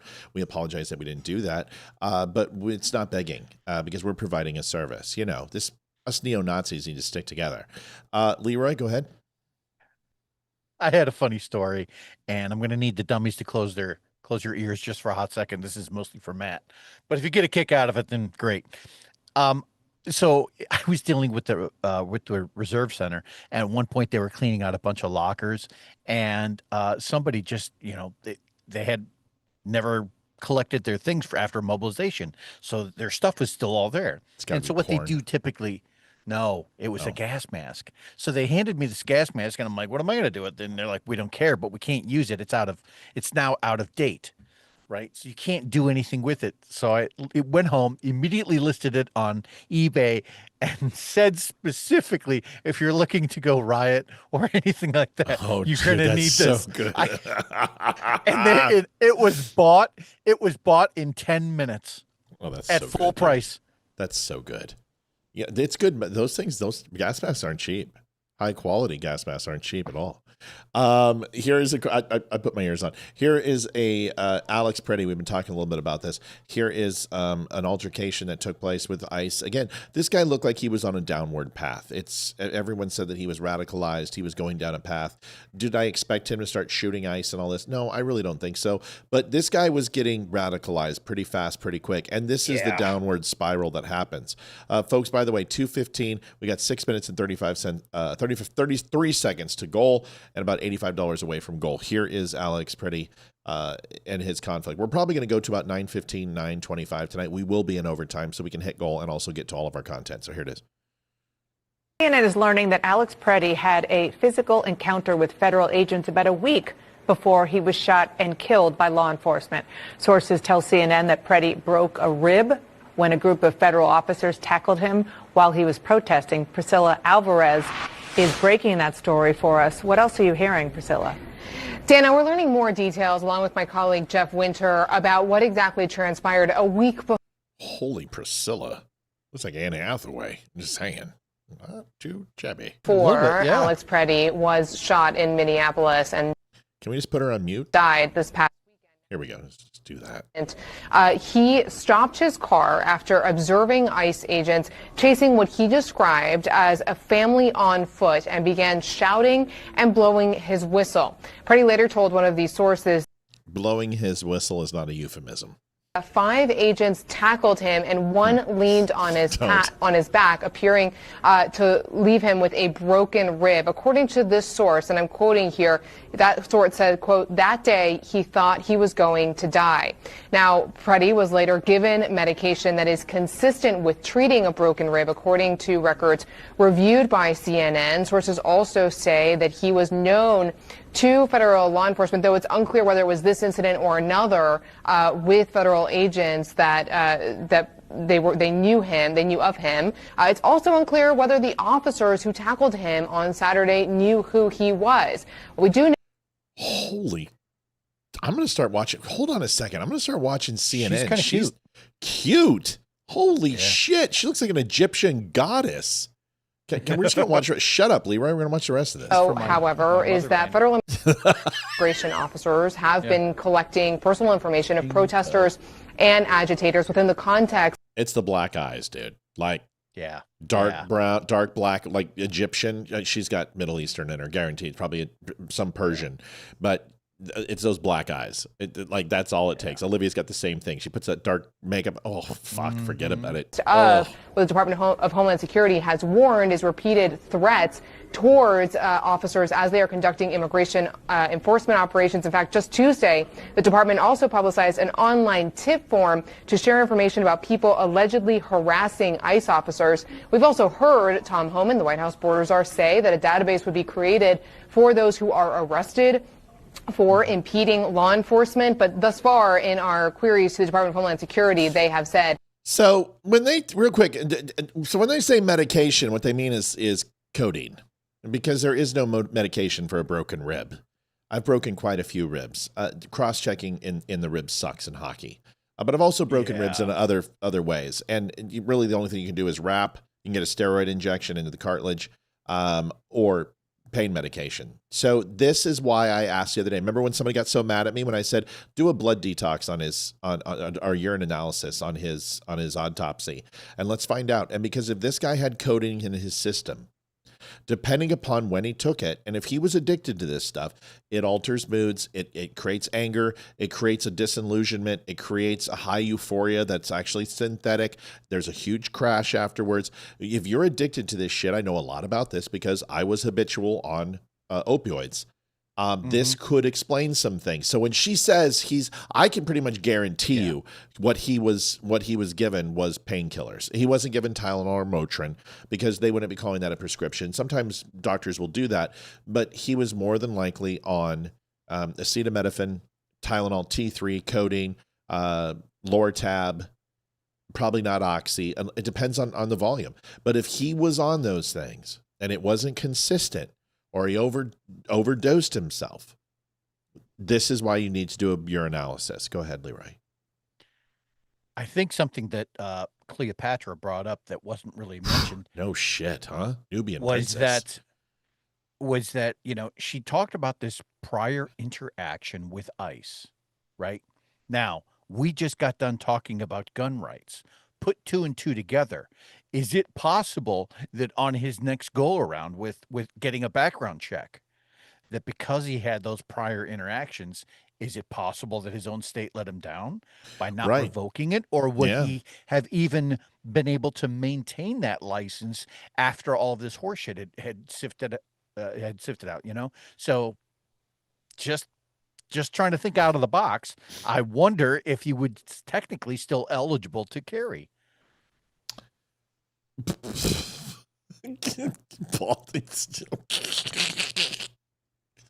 Daniel Price says, okay. Oh my God, Daniel, come on, man. Okay. So you'll laugh at a guy getting his ribs broken, then eventually shot by jackboots. Where did I laugh? But take a guy who has too much of a pussy to go to Vietnam because his feet hurt. Seriously, Biden was in Vietnam. How about Obama? I don't think you got to go. You want to go all the way back to John F. Kennedy because that's the last Democrat to serve, and you're going to go ahead and talk about Democrats serving as veterans. Brad Wood donate $20. Love the show. Keep it going. Go Army. Roger that, Brad. Dude, first of all, your entire premise of your argument is invalid because I didn't say any of that shit. You did. This is your interpretation of what I'm saying because you're not listening. Okay, so what I'm saying is that this guy and Donald Trump have nothing to do with each other than the political ideology and optics. Donald Trump doesn't know this guy. This guy doesn't know Donald Trump. They've never crossed paths. They've never spoken to each other. So for him to go ahead, or you to somehow correlate that Donald Trump is responsible because Donald Trump didn't go to Vietnam, who pretty much every multimillionaire didn't, and that was the grievance. And yeah, I think it's pretty chicken shit that he didn't go. But that's not the argument. It's not the argument. And in fact, you're trying to draw parallels, but if I'm not mistaken, Preddy wasn't in the military either. So what you're saying basically is that you're trying to create causation and correlation, and there is no correlation here between the two. So do I idolize Donald Trump because he didn't or did serve in Vietnam? No. In fact, I don't care about that. Do I care that he went to the Wharton School of Business? No. Do I care that he bankrupted 6 businesses out of the over 500 that he's had his name on, which is like a 98.7 success rate, which is better than Microsoft, better than Apple, better than every Fortune 500 company in America. It's better than every millionaire, billionaire in America and around the world. That is an incredible success rate. And if any corporation could be that successful, you probably would be Donald Trump. Remember when you guys said he wasn't a billionaire? How about now? So you can't have it both ways. I'm not talking about Vietnam. I'm not talking about bone spurs. I'm not talking about whether Preddy was a good man or a bad man. I'm not laughing at his broken ribs. I'm making a point that this guy has a history of fucking with ICE and asking for trouble. And also trying to point out that if he is on medication, sure, he could be on 800s of ibuprofen. He could be on some sort of Tylenol, but more likely than not, because they did not name the medicine, they would have said a non-narcotic. They didn't, which makes you understand that the media is covering their ass, and it more than likely was a narcotic. And it should be checked out by a urinalysis on his autopsy to see if that he had a higher level of codeine in his body than most normal people. Do I think he had hydros? No. I think he had T3s, maybe some Lortab, something of that effect, or Vicodin, if he was just taking it. But if you find that there's been chronic abuse, well, this could explain his behavior of why he might be removed from a job, why he might be in conflict with ICE. But see, you want to draw conclusions that I never said, and that's just what people do. Yeah, call it in, dude. Donald explaining. You guys brought up a really good point, and I took it upon myself to just kind of look something up. The last president that we had that had served was George W. Now, who was the last Democrat who had served in the White House? If anybody can look. Wait. National Guard was George W. Bush. The last Democrat would have been, last Democrat to serve would have been John F. Kennedy. Actually, they have it listed as Carter. But that was 45 years ago. Yeah, Carter. Yeah. Carter served. He was national. No, he was Army National Guard, I believe. One of the two. Yeah, so you're right. But Kennedy before that. Yeah, because Gerald Ford, yeah. And so this using presidents to as military qualification. Oh, he had bone spurs, so we don't really trust him. All right. By your own measure, then, if you have to go back 50 years to find somebody who was in the White House that was a Democrat, I don't know. Is your argument valid then? Well, Daniel's not going to call because it's balls, and he can't call because he's been blocked. And this is what he does. He gets really upset. And how he doesn't understand is that I have a program now which recognizes when these accounts, they'll have 3 letters at the end of them. So what it will have is it's an account that's new, and YouTube lets me know that these are new accounts. And they have an indicator at the end of them. See that? The 3 letters there? So this is pretty standard for people who have account generators, and he does. So he can create multiple accounts. So I know when it's him. And he goes, I'm not Susan Smith. That's not me. Yes, it is, you fuckstick, because you're the only one who has those. So I immediately know it's you before you even talk. And I know you can't call. And I know you gave me money tonight. So those begging comments you made, thanks for fucking donating to my begging ploys. I love it. I own you, dude. Every fucking moment in your head. You've been watching for 2 hours, bro. I own you. I'm not going to your page. I'm not calling you. I'm not even interacting with you. I've blocked you on every fucking platform I have, and you still find ways to get around it. You are owned by me. You might as well just call yourself Kunta Kinte. Seriously, Toby. That's your new name, Toby. I own you. I might as well put you up on the block and sell you to the South African Trading Company. I own you, bud. Moving on. Here is Nick Sorter. I want to be clear on this because this is interesting. Nick Sorter makes a comment. Oh, I got a call. God, please be. Hi, welcome to the Don't Unfriend Me show. Who's this? Hold on a second. Let me get you on. Frank. I got to pump you in here. I got to screen my calls now because I got stalkers. Go ahead, Frankie. What do you want to talk about? Frank, you all right? Hey. What do you want to talk about? Yeah, I'm here. Hey, I just wanted to tell you my grandson came down from Illinois with his fiance to visit over the weekend, and he's going to Va Beach for naval training. Mm-hmm. And what's he doing? What's he going doing? Into intelligence. He's going to Dam Neck, huh? Have fun. Oh, wait, hold on a second. Daniel comes back. But doesn't shock me, though. I bet you wrote a lot of dick on the down low in the Navy, so you're used to writing other males' crotches. But keep talking. This is from a guy. This is the guy whose name is Balls. Why do all you lefties have homoerotic fantasies about other men? But keep talking. I'll make a trip to Sweet Frog. So you know where I get my yogurt because you watch my show? Show up to Sweet Frog. You're going to face the same thing you would face if you come to my house. You're going to face fucking 17 rounds, all in a 3-inch grouping from about 25 yards away, and you're not going to survive the encounter. So fucking bring it, bitch. Stop talking. Pony up. Get yourself a firearm and fucking step 2. Let's see what happens. But you know what you won't do? You won't do any of that. Hold on a second. I'm not done. Motherfucker, step up. You ain't going to show up. You don't have the balls. I know what you look like. I know where you live. I know your family. You've already been reported to the authorities. You've been reported to the FBI. You step foot in my country and you're completely fucked. Don't make inadvertent threats because you're not going to back them up. You're just all talk and you're a pussy and everyone knows it. So step up, man. You want a shot at the title? Take a fucking swing and see what happens to you. The difference is I know everything about you and you know nothing about me. And I'll see it coming from a mile away. Good luck. You're going to need it. Go ahead, Leeroy. I was just going to ask a favor. Can you give Frank my personal information? Have him reach out to me. I'd love to talk to you. You said this was who, Frank? Yeah, it's Frank. No, Frank, we're listening to you. Go ahead. Who this is your cousin or who is this? I'm sorry, you were talking over each other. I didn't get any of that. Go ahead, Larry. Who is it that's joining the Navy? My grandson. Okay. Do me a favor. Have your grandson, Matt's going to give you my contact information. Son, go ahead and reach out to me, and I'll give him as much good gouge as I can, okay? Will do. I think Matt has my information. I think I do. I think Olivia does too. Yeah, I think we both have. Yeah, we've been in contact over emails, so I think you know everything you need to know. Yep, I will get in touch with me. I will. Okay. Yeah, and I'd love to talk to him too. I mean, he's going to be able to give him plenty of info. But Dam Neck's a great place. V Beach isn't what it used to be, but he'll have a good time. Thanks, Frankie. Well, you know. Oh, go ahead. I told him. I said, hey, I've got a good buddy in Virginia that if you ever need to get hold of, he will take care of your ass and cover you. So for sure. Both of us will. He knows about you guys, and thank you. I just wanted to let you know what was going on. You got it, buddy. Thanks, man. I'm going to go ahead and address the guy that just threatened my life. So I'll talk to you later.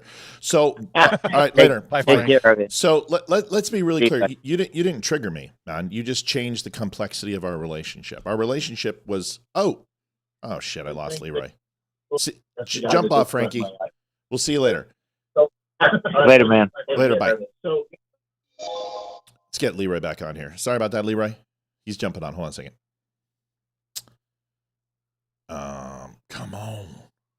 Come on, Leeroy. No, so let me try to get Leeroy back on here. Okay. All right, Leeroy's back. So here's the thing as it comes down to. You changed the complexity of our relationship. You have moved from a category of being a nuisance and someone who we've been bantering back and forth and honestly really don't care about to now threatening my life. So you just made an innuendo, you just made a threat, and you said that you were going to come after me in a place that I frequent, which means that you would have to travel thousands of miles from where you live in Ontario, and I have your address and I've got everything I need, and come and visit me. That's obviously a veiled threat. So now our relationship completely changes. See, because now I can go ahead and put you on a different list. And that list bars you from coming into the United States. Or if you do come into the United States, you're immediately going to be flagged because you've made a threat against an American citizen. Now we get to have a lot of other people get involved, including Interpol. So what you've done now is not triggered me. What you've done is that you've made me start to watch you as a threat.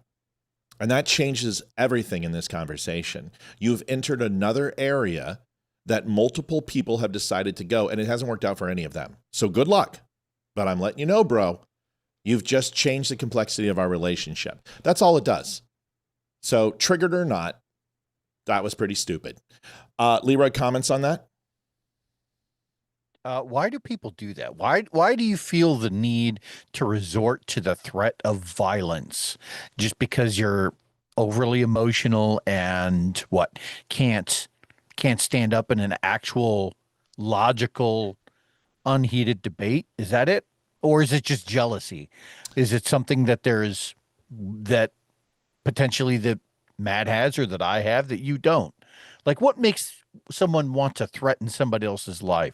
I wouldn't want anyone to get hurt and or killed. But there are people out there that somehow thrive off of that thrill or that threat, and I just don't get it.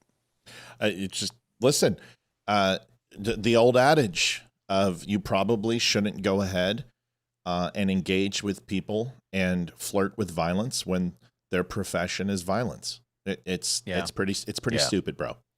And you don't know anything about me, and that's fine. And you know what? I do that on purpose. So good luck. Listen, good luck to you, man. I hope I see you at Sweet Frog. I hope I do. My kids shoot better than you too. As I'm wearing my Kentucky Ballistic shirt, should make you. Yeah. Put two and two together. We'll put it on the news. It'll be fun. And what's hilarious is that we'll also go ahead and include your comments about Jews. See, because then you can go ahead and get another level of protection because now you are coming after me because of my Jewish heritage. And although I may be a non-practicing Jew, I have Jewish blood. So your anti-Semitic remarks that you've made are now directed towards me, which makes this a hate crime, which completely changes the level of this conversation as well. See, you're not smart enough. You're just stupid. And you're screwing around with situations and forces that you just can't possibly understand. And that's fine. And I really don't care. Good luck, buddy. Isn't that why United States of America have to invest in the Golden Dome? Yeah. He has to be smart to debate. Oh, he has. He's tried. He's failed miserably. Moving on. This is a good one, dude. You'll like this. I was going to show the Nick Sorter one, and I think I'm going to anyway. But let's go ahead and do this. The real difference. No, let's do Nick Sorter. Then we'll do this. We'll address this real quick. Here it is. Either way. That I've unfortunately been hearing this morning is that Border Patrol agents have now been given new orders not to, for example, if they were to run a license plate and it comes back as that person is an illegal that Border Patrol was forced to let into the country under Joe Biden, they are no longer allowed to arrest that person. And is this even the first though they time? know for a fact that they're illegal? Is this new information that you're just bringing to light right now? That these new orders? Okay. And I don't want you to reveal your sources, but you have someone who you trust on this. You believe this is a matter of actual approach and policy now. This actually came from two separate Border Patrol agents on the ground in Minnesota. They're very, very frustrated. Obviously, they feel like one of them actually said that this feels like we just reverted to the Biden days. One of the stories that I've unfortunately been hearing this morning. So this is causation and correlation again, is assuming that because there is a federal order to stand down on for arresting illegals in our country who are pulled over or interacted with who have not committed a felony and not to arrest them. Does that mean that there's a stand down order and all of a sudden Donald Trump's reversing his policy? Causation, correlation. This is a common mistake with the left, and it shows you that the right can do it. Nick Sorter is an amazing person. He's very intelligent. And I've checked two contacts who've said that they have no In fact, the standing order to go to Minnesota was canceled as from one of my friends who was going there. And I haven't heard any of this. But I can tell you, and I think Leeroy can probably come to the conclusion. Let's see what Leeroy thinks, and then I'll tell you what I think's happening. What do you think, Leeroy? What's up with this? I think I would need to hear more data before I give a solid judgment. When I hear that there are these memos or memorandums that have gone out to kind of guide or alter existing ICE policy, that makes me think that that's coming from the upper echelon, right? Probably that it is political in nature. But more than that, it makes me wonder if it is in fact a localized event. I don't know if a lot of people know this, but like for the first half of Trump's term, like the most number of arrests wasn't in Minnesota, it was in Texas. And it went like Texas, it was Texas, it was Florida and California. Yep. Minnesota wasn't even in the top 20. Colorado was there too. Yeah. So for the rumor to be that, now there is this standing order out there, I would like to know if it was something done at a local level. Was this a national wide guidance for ICE? I would need to know more. So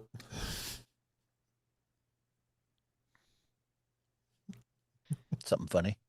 Yeah, it's funny. It's what I tried to tell you. It's the program. It's balls. He's just a twat.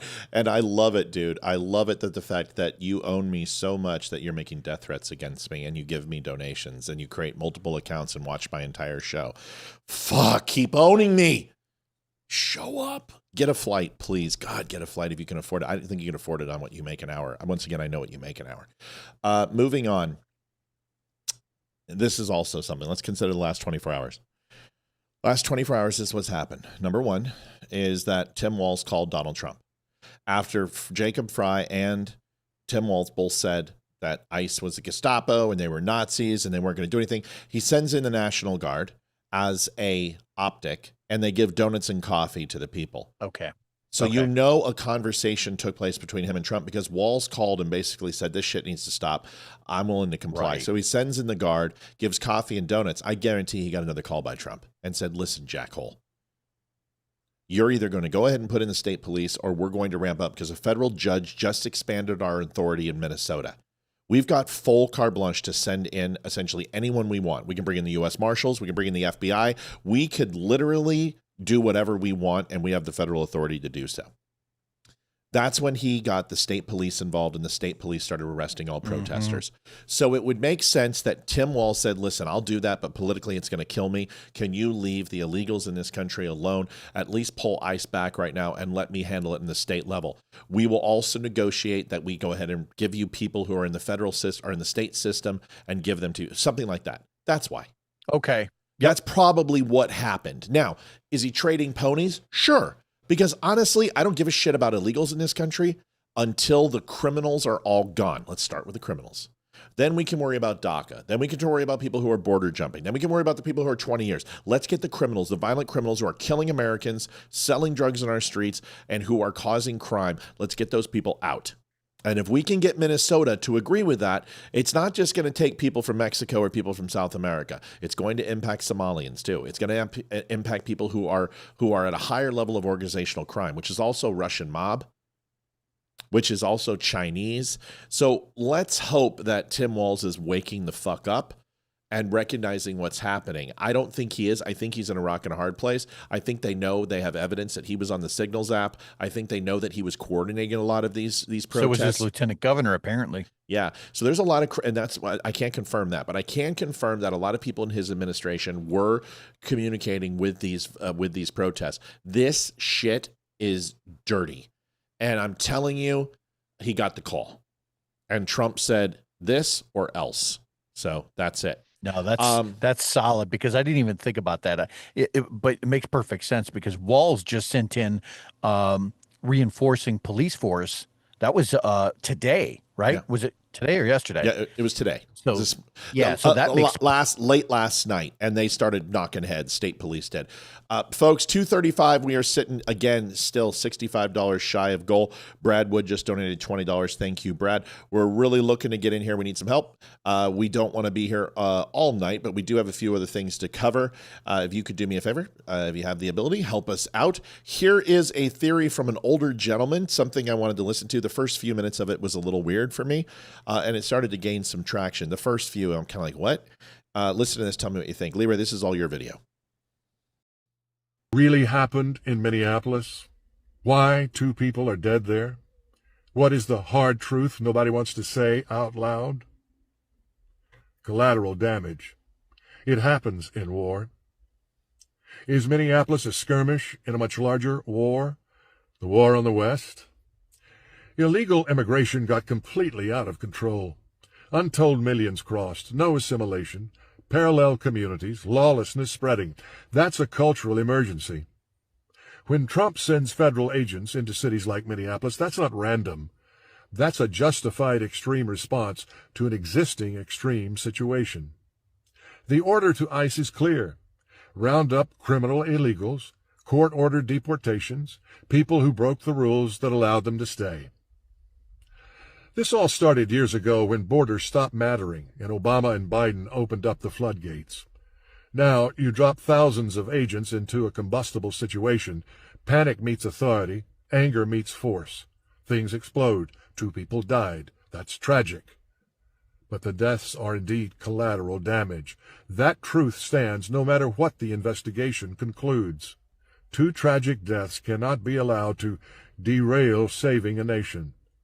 Because if we don't act now, there won't be anything left to save. And that would be the real madness. I like him. Yeah. It's interesting. Very Go ahead. well. Older people have that extra thing in their voice that makes them sound so much more wise. I like that.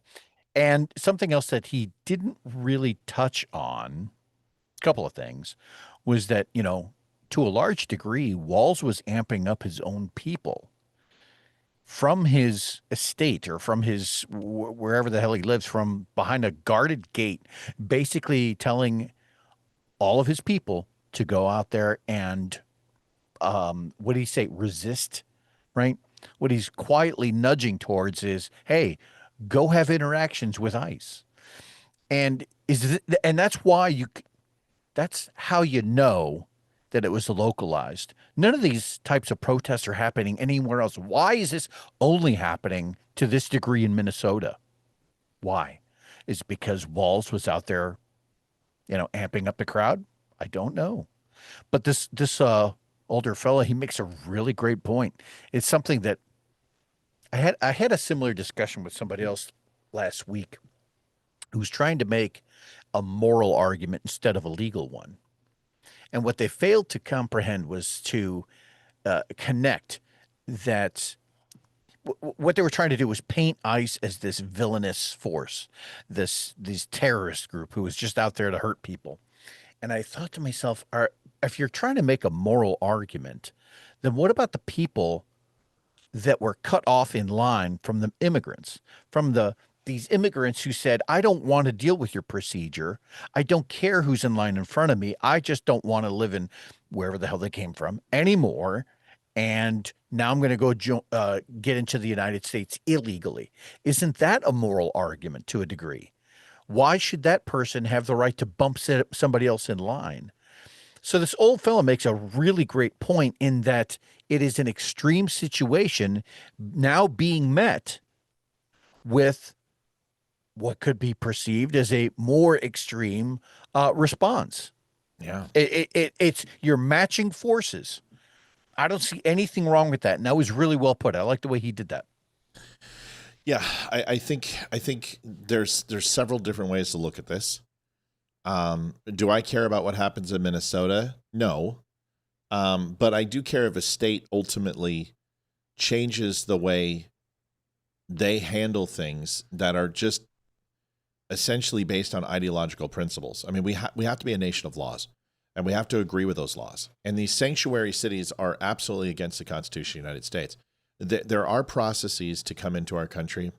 Whether you agree with them or not is immaterial. It's not up to you. We're an exclusive club. Right. We're a private club, and if we allow you in, it's up to us. And when you circumvent that and you break the law, you start off on a pathway of dishonesty is not going to help us let you come into our country. So I think, hopefully, that this de-escalates some things. Yes, I understand protesters showed up to Tim Walz's house and they're turning on him. Of course they are. That's what the left does. They eat their own. Yep. Something to think about.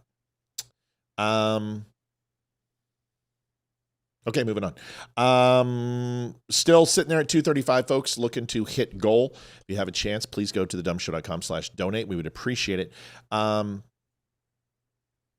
This video is Piers Morgan and Vincent Oshana. Now, Piers has been coming out and saying, oh, well, this is Second Amendment. How could you not support Pretty? Because, he's a Second Amendment. He's carrying a gun. You tell me he can't carry a gun? Nobody said he can't carry a gun.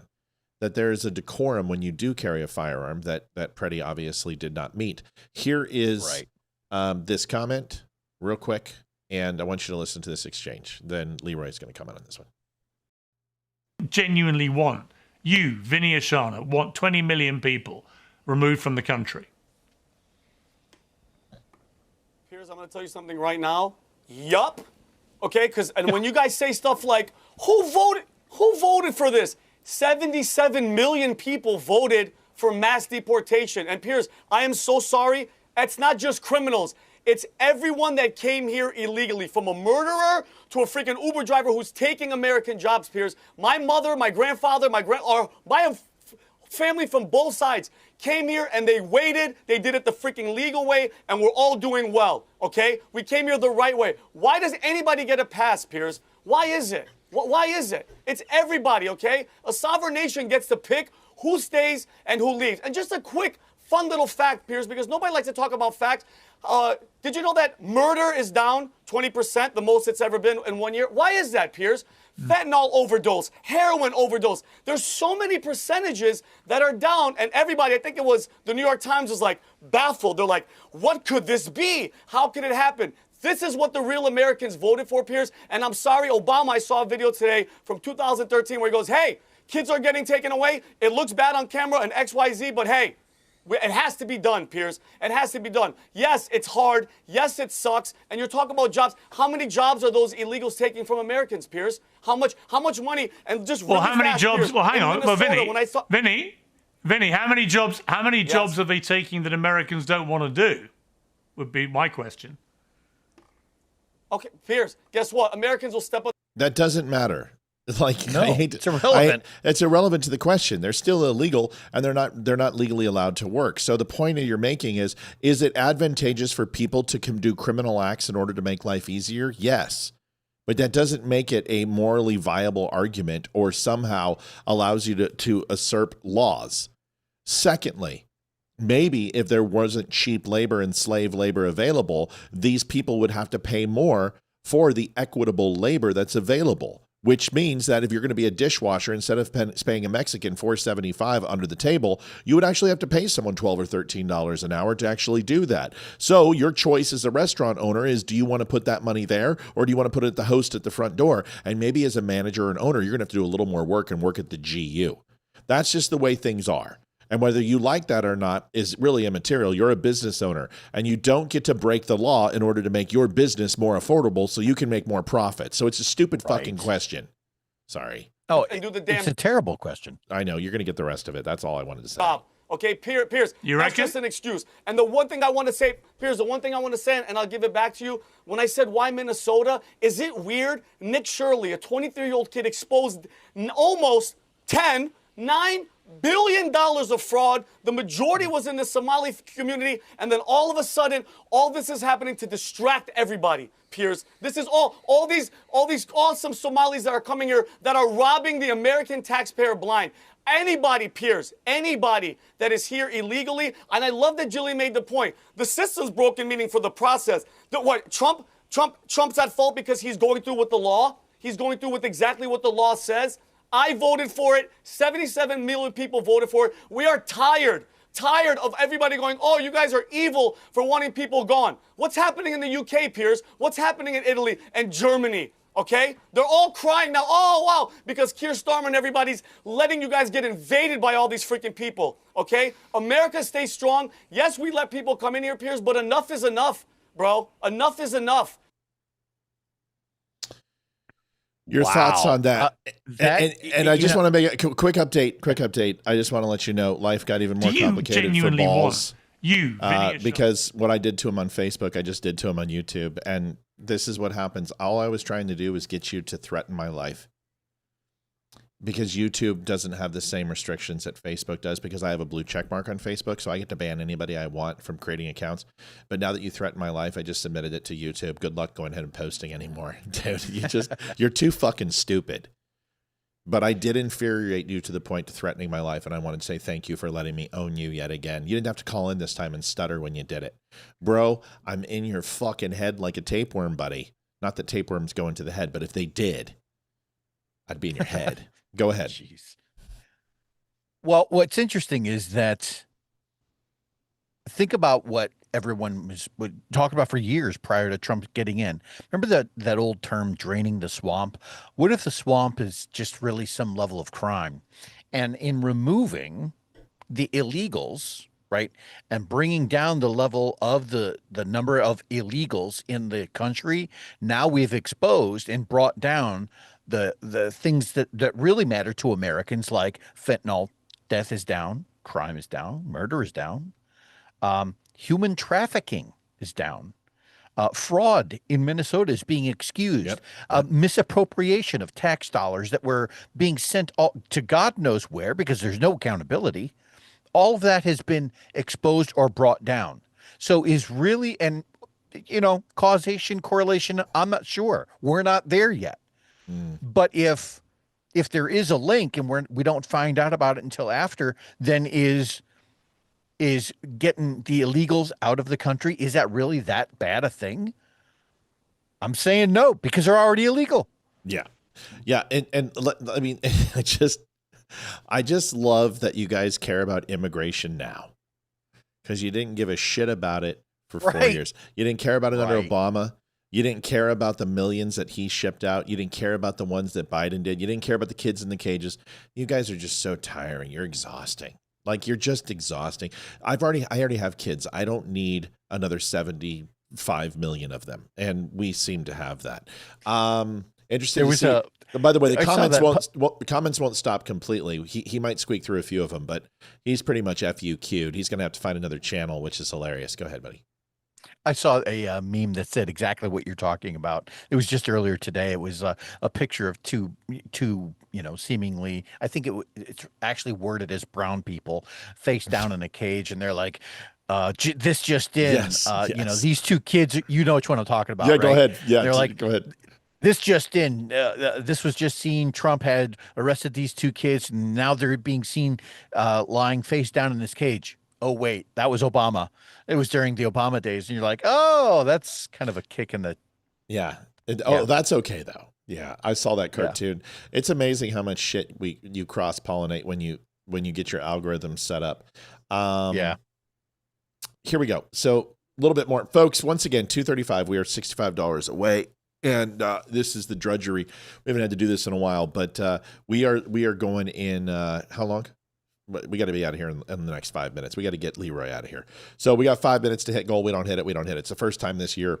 It's probably the first time in almost 8 months we haven't hit it. We've been pretty damn good, but we're not going to stay on for $35 or $85 or whatever it is. I can't do it. This is something you sent to me late. I've got 2 videos we need to cover, and that probably will be about 5 minutes if that's okay. You got that time, buddy? Yeah, absolutely. All right, cool. Elliot Forehand. He is a Democrat legislator. Why don't you tell us a little bit about this video? I got this put in for you, and we definitely want to do it. Folks, if you have not had a chance, go to thedumbshow.com/donate. Help out the show if you do not mind. Please remember, you guys can get coffee, you can get shirts, you can get hats, everything else. I understand things are tight, but literally we are, $65 away. You got 5 people decide to go ahead and give $5, $10, we hit it. So a little bit of help will make it happen. Go ahead, Leeroy. Yeah, the attorney general from the state of Ohio is a Democrat, and basically he said that when he runs again, that he would do everything in his power. Right, and Matt will show you the video. It is kind of shocking, especially coming from a seemingly knowledgeable politician. But basically, what he said was that he would go after Trump for the death penalty and actually use the word "kill." Like, I will prosecute and have Donald Trump killed. Basically, was the quote. And I just keep thinking to myself, in a red state of Ohio, like, you have the balls to say that when. Did you just threaten the president's life? Like, yeah. This is not smart. No, this isn't. Here's the video. We'll go on to the next one after this, but I think Leeroy pretty much summed up what I would say too. But here it is. This is Elliot Forehand, candidate for Ohio Attorney General. I want to tell you what I mean when I say that presented at a trial for Ohio Attorney General. Bro, you can't buy that shirt off Amazon and then put it on looking at the collar. Absolutely, that's never been worn before. You bought that shirt and grew that beard to try to fit in, and it's so fake. Here it is. I want to tell you what I mean when I say that I am going to kill Donald Trump. I mean, I'm going to obtain a conviction rendered by a jury of his peers at a standard of proof beyond a reasonable doubt, based on evidence presented at a trial conducted in accordance with the requirements of due process, resulting in a sentence duly executed of capital punishment. That is what I mean when I say that I am going to kill. Don Bradley says, I've been out of work for 5 weeks and that's all I can spare, but want to help. Always love being here for the full show. See, like, that's the shit. That's the shit that I gotta address this. Fuck this guy. This guy's an idiot. He's good luck. Yeah. Go ahead and go for the death penalty on the president. Okay, bro. Your chances of winning are absolutely zero. So that's where my armor comes from. Like, dude, I am bulletproof. You can't phase me, because the people who participate with the dumb show, the people who contribute to the dumb show, even the people who don't agree with me all the time, even the people who give me shit and chat, what these people watch what they're going to do. Deirdre Daly gave $65 gold met. I always Daly. Thank you, Deidre. We love you. Deirdre's amazing. Thank you. But the problem is, and it's Deidre, not Deirdre, and I'm an idiot. But the point is, and someone who introduced me to Barry, who I absolutely love, who also looks like Raquel Welch, an amazing woman, is that you can't, look at this. Thomas Austin, 51.99. Keep up the hard work. Tommy, thank you. Thank you, Thomas. We're not a church. We're not a charitable contribution. We raise it because it funds the show, and we would much rather do that than be a corporate entity, have people control what we say. And these people understand that I'm not going to abuse it. I'm not going to do it to gain riches. We do it to cover the cost of the stream and also to make a modest living. People understand. They can do the math. They understand. But it's bulletproof because you don't have these type of people behind you. You don't have the group that we have. We have been through so much shit together, and they know the ebbs and the flows of all this. And for me, it doesn't faze me, man. These people are fucking awesome, and they always are. They always are. They're incredible. They won't allow those people to sway what we've got going on here. Go ahead, buddy. Back to this goofball, Elliot. Oh yeah, go ahead. Foreign. You have to, man, know your audience, right? There are roughly 1.4 million Ohioans, and 65% of them lean right.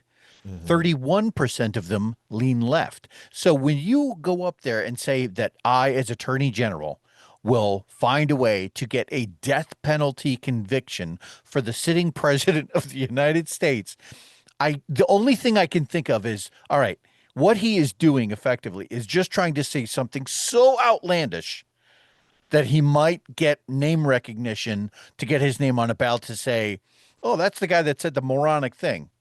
That's the only thing I can think of, because there's no other way. Other than that, it's literally political suicide. Well, remember that girl from Houston did the same thing, who was shooting, effigies of terrorists and being wrapped in gown and duct tape, and then her blowing their heads off with a gun. Whatever her face was, I don't remember her who she was. I really don't care. I didn't like her. I thought she was ridiculous.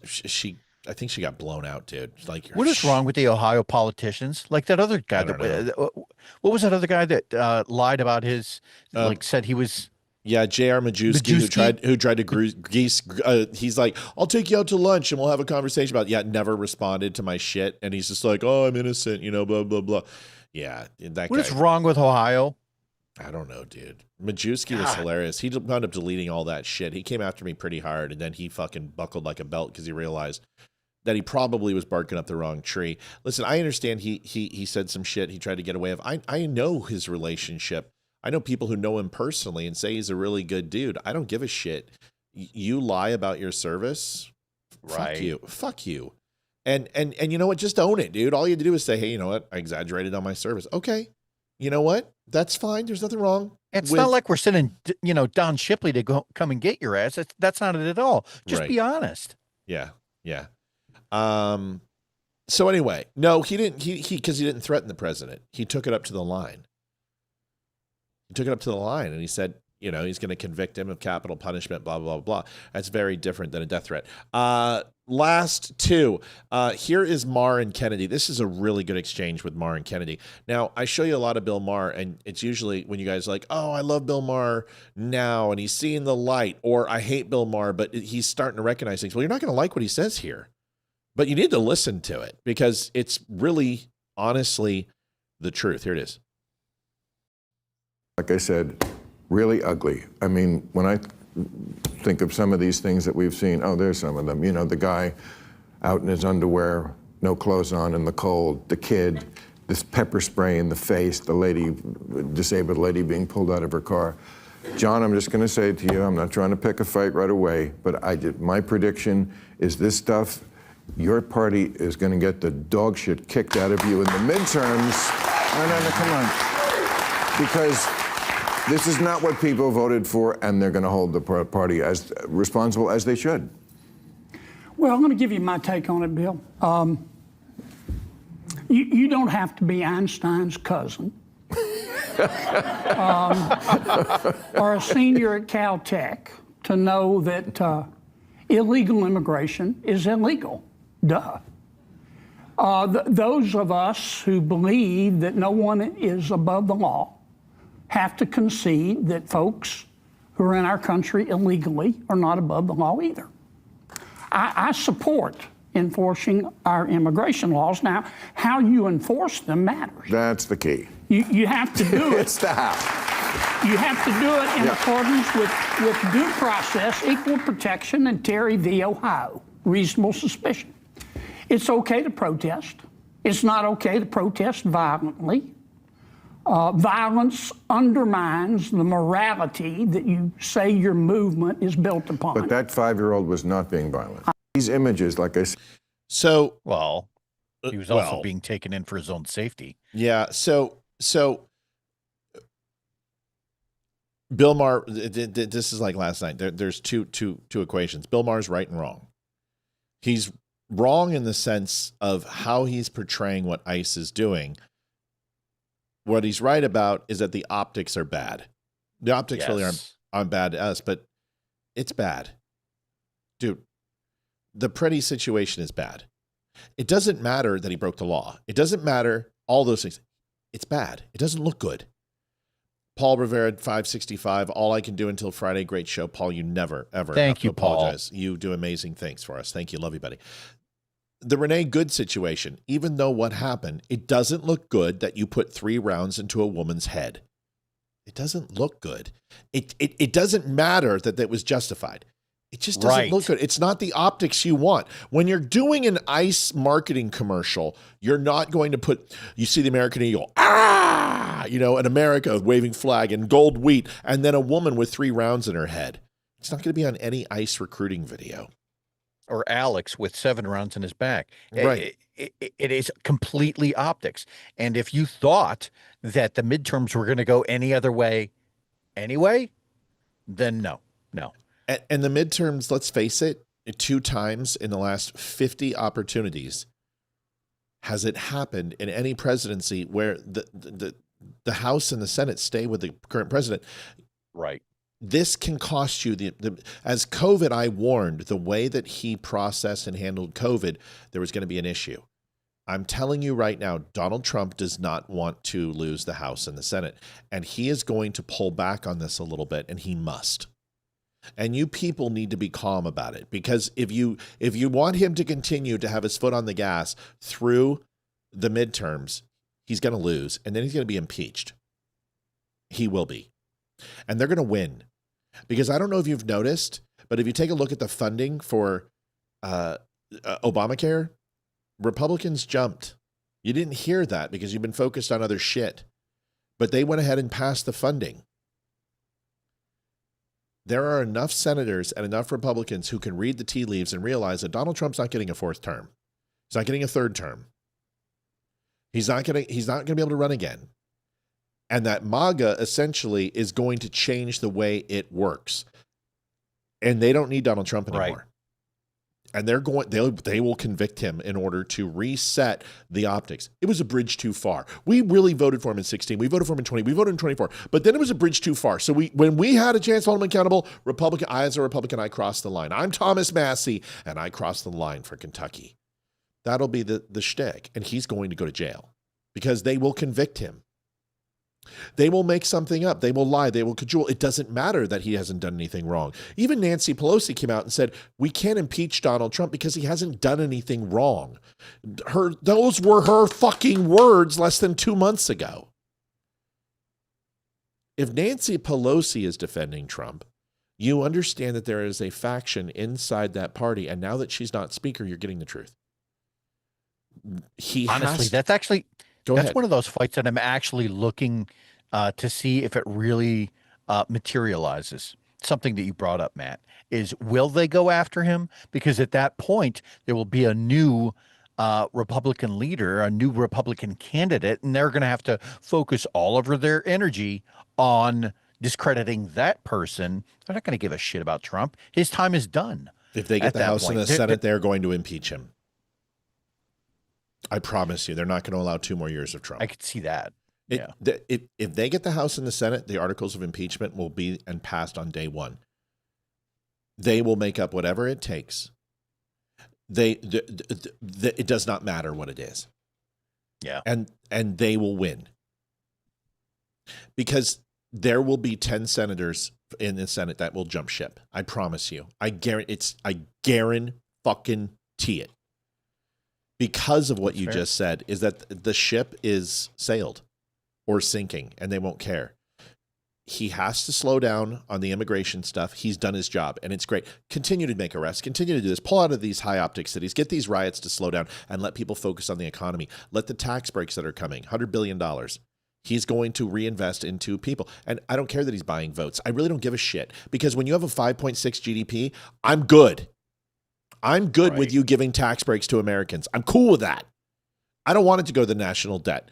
Do what you keep doing when with tariffs. Keep doing what you're doing with the GDP. Keep doing what you're doing with fuel prices. We're going to be fine. $100 billion isn't going to sink us. But if it gets you the House and the Senate to give $100 billion back to Americans, then fucking do it, because it's worth it. Because the amount of money that we will just lose because of inflation and our 401k when Democrats take power again is going to sink this country.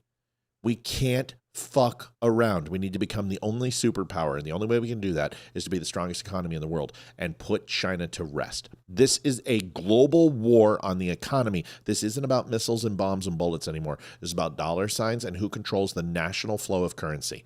That is the United States, and it has to be. And if it isn't, we lose to China.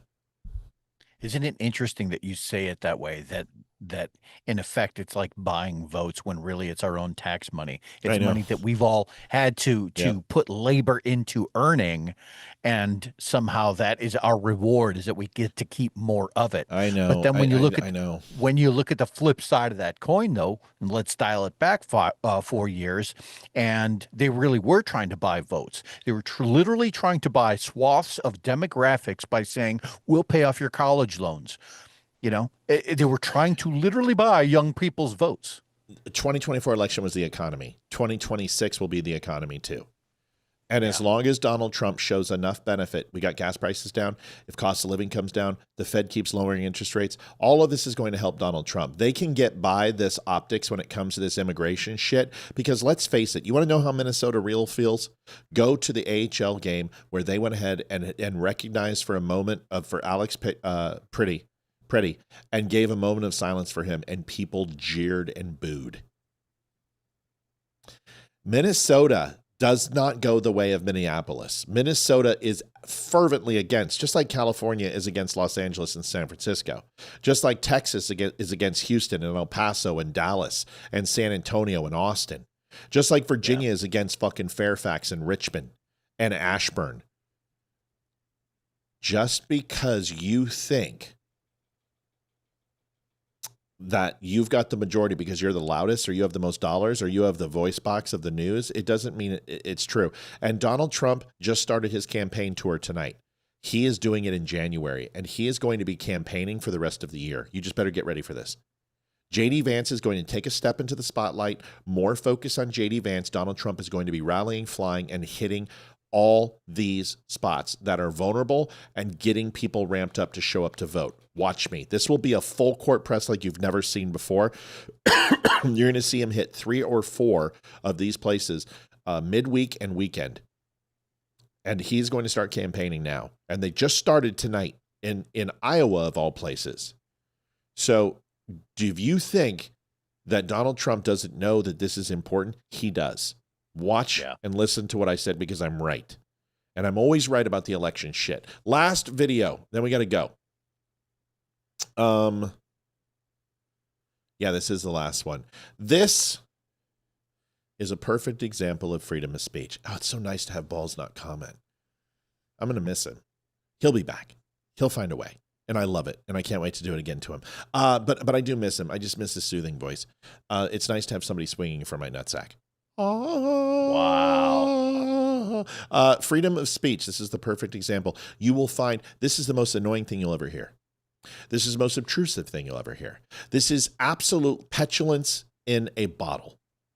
But this is freedom of speech. And this is the most perfect example that I could find. Watch this. Yep. Too late. Shut it! We can all be saved tonight. And I pray that you turn and repent before it's too late. Turn from your sin. Blah, blah, blah, blah, blah. What is sin? Well, God gave his commandments so that we could see our sin. Stop talking, no one listens. And see, because of our sin, that we need to turn to God. Pie holes should be quiet. We need to turn to God before it's too late, just like the rich man. The rich man didn't turn to God, and it was too late for him when he stood before God in heaven. He wants to hear you. And then how he lifted up his eyes. Jesus, blah, blah, Jesus, blah, blah, blah. Don't think that your own good works will get you to heaven. Nothing will get us to heaven before. Yeah, I mean, that is freedom of speech in a nutshell. I mean, and it's annoying. And you want to grab her by the pigtails and just totally Greta her until she no longer moves. But yes, yeah. But dude, is that not freedom of speech in a nutshell? A child screaming at you at the top of your lungs, and you just powering through it and saying, we all have the ability to handle speech we don't like. We all have the ability to listen to it because we do it with kids all the time. We do it to people like Balls, who say things we don't like and attacks our families and threaten us. But in the end, he's immaterial in my life. I'll never meet the guy. I'll never see the guy. He doesn't have the intestinal fortitude. But in the end, I tolerate his speech. And even though I block him for reasons because he says things that violate my personal code. And then he comes back and I give him another chance, and I'll continue to do that. But that is the epitome. You have the ability to let people speak. You have the ability to let them say whatever they want.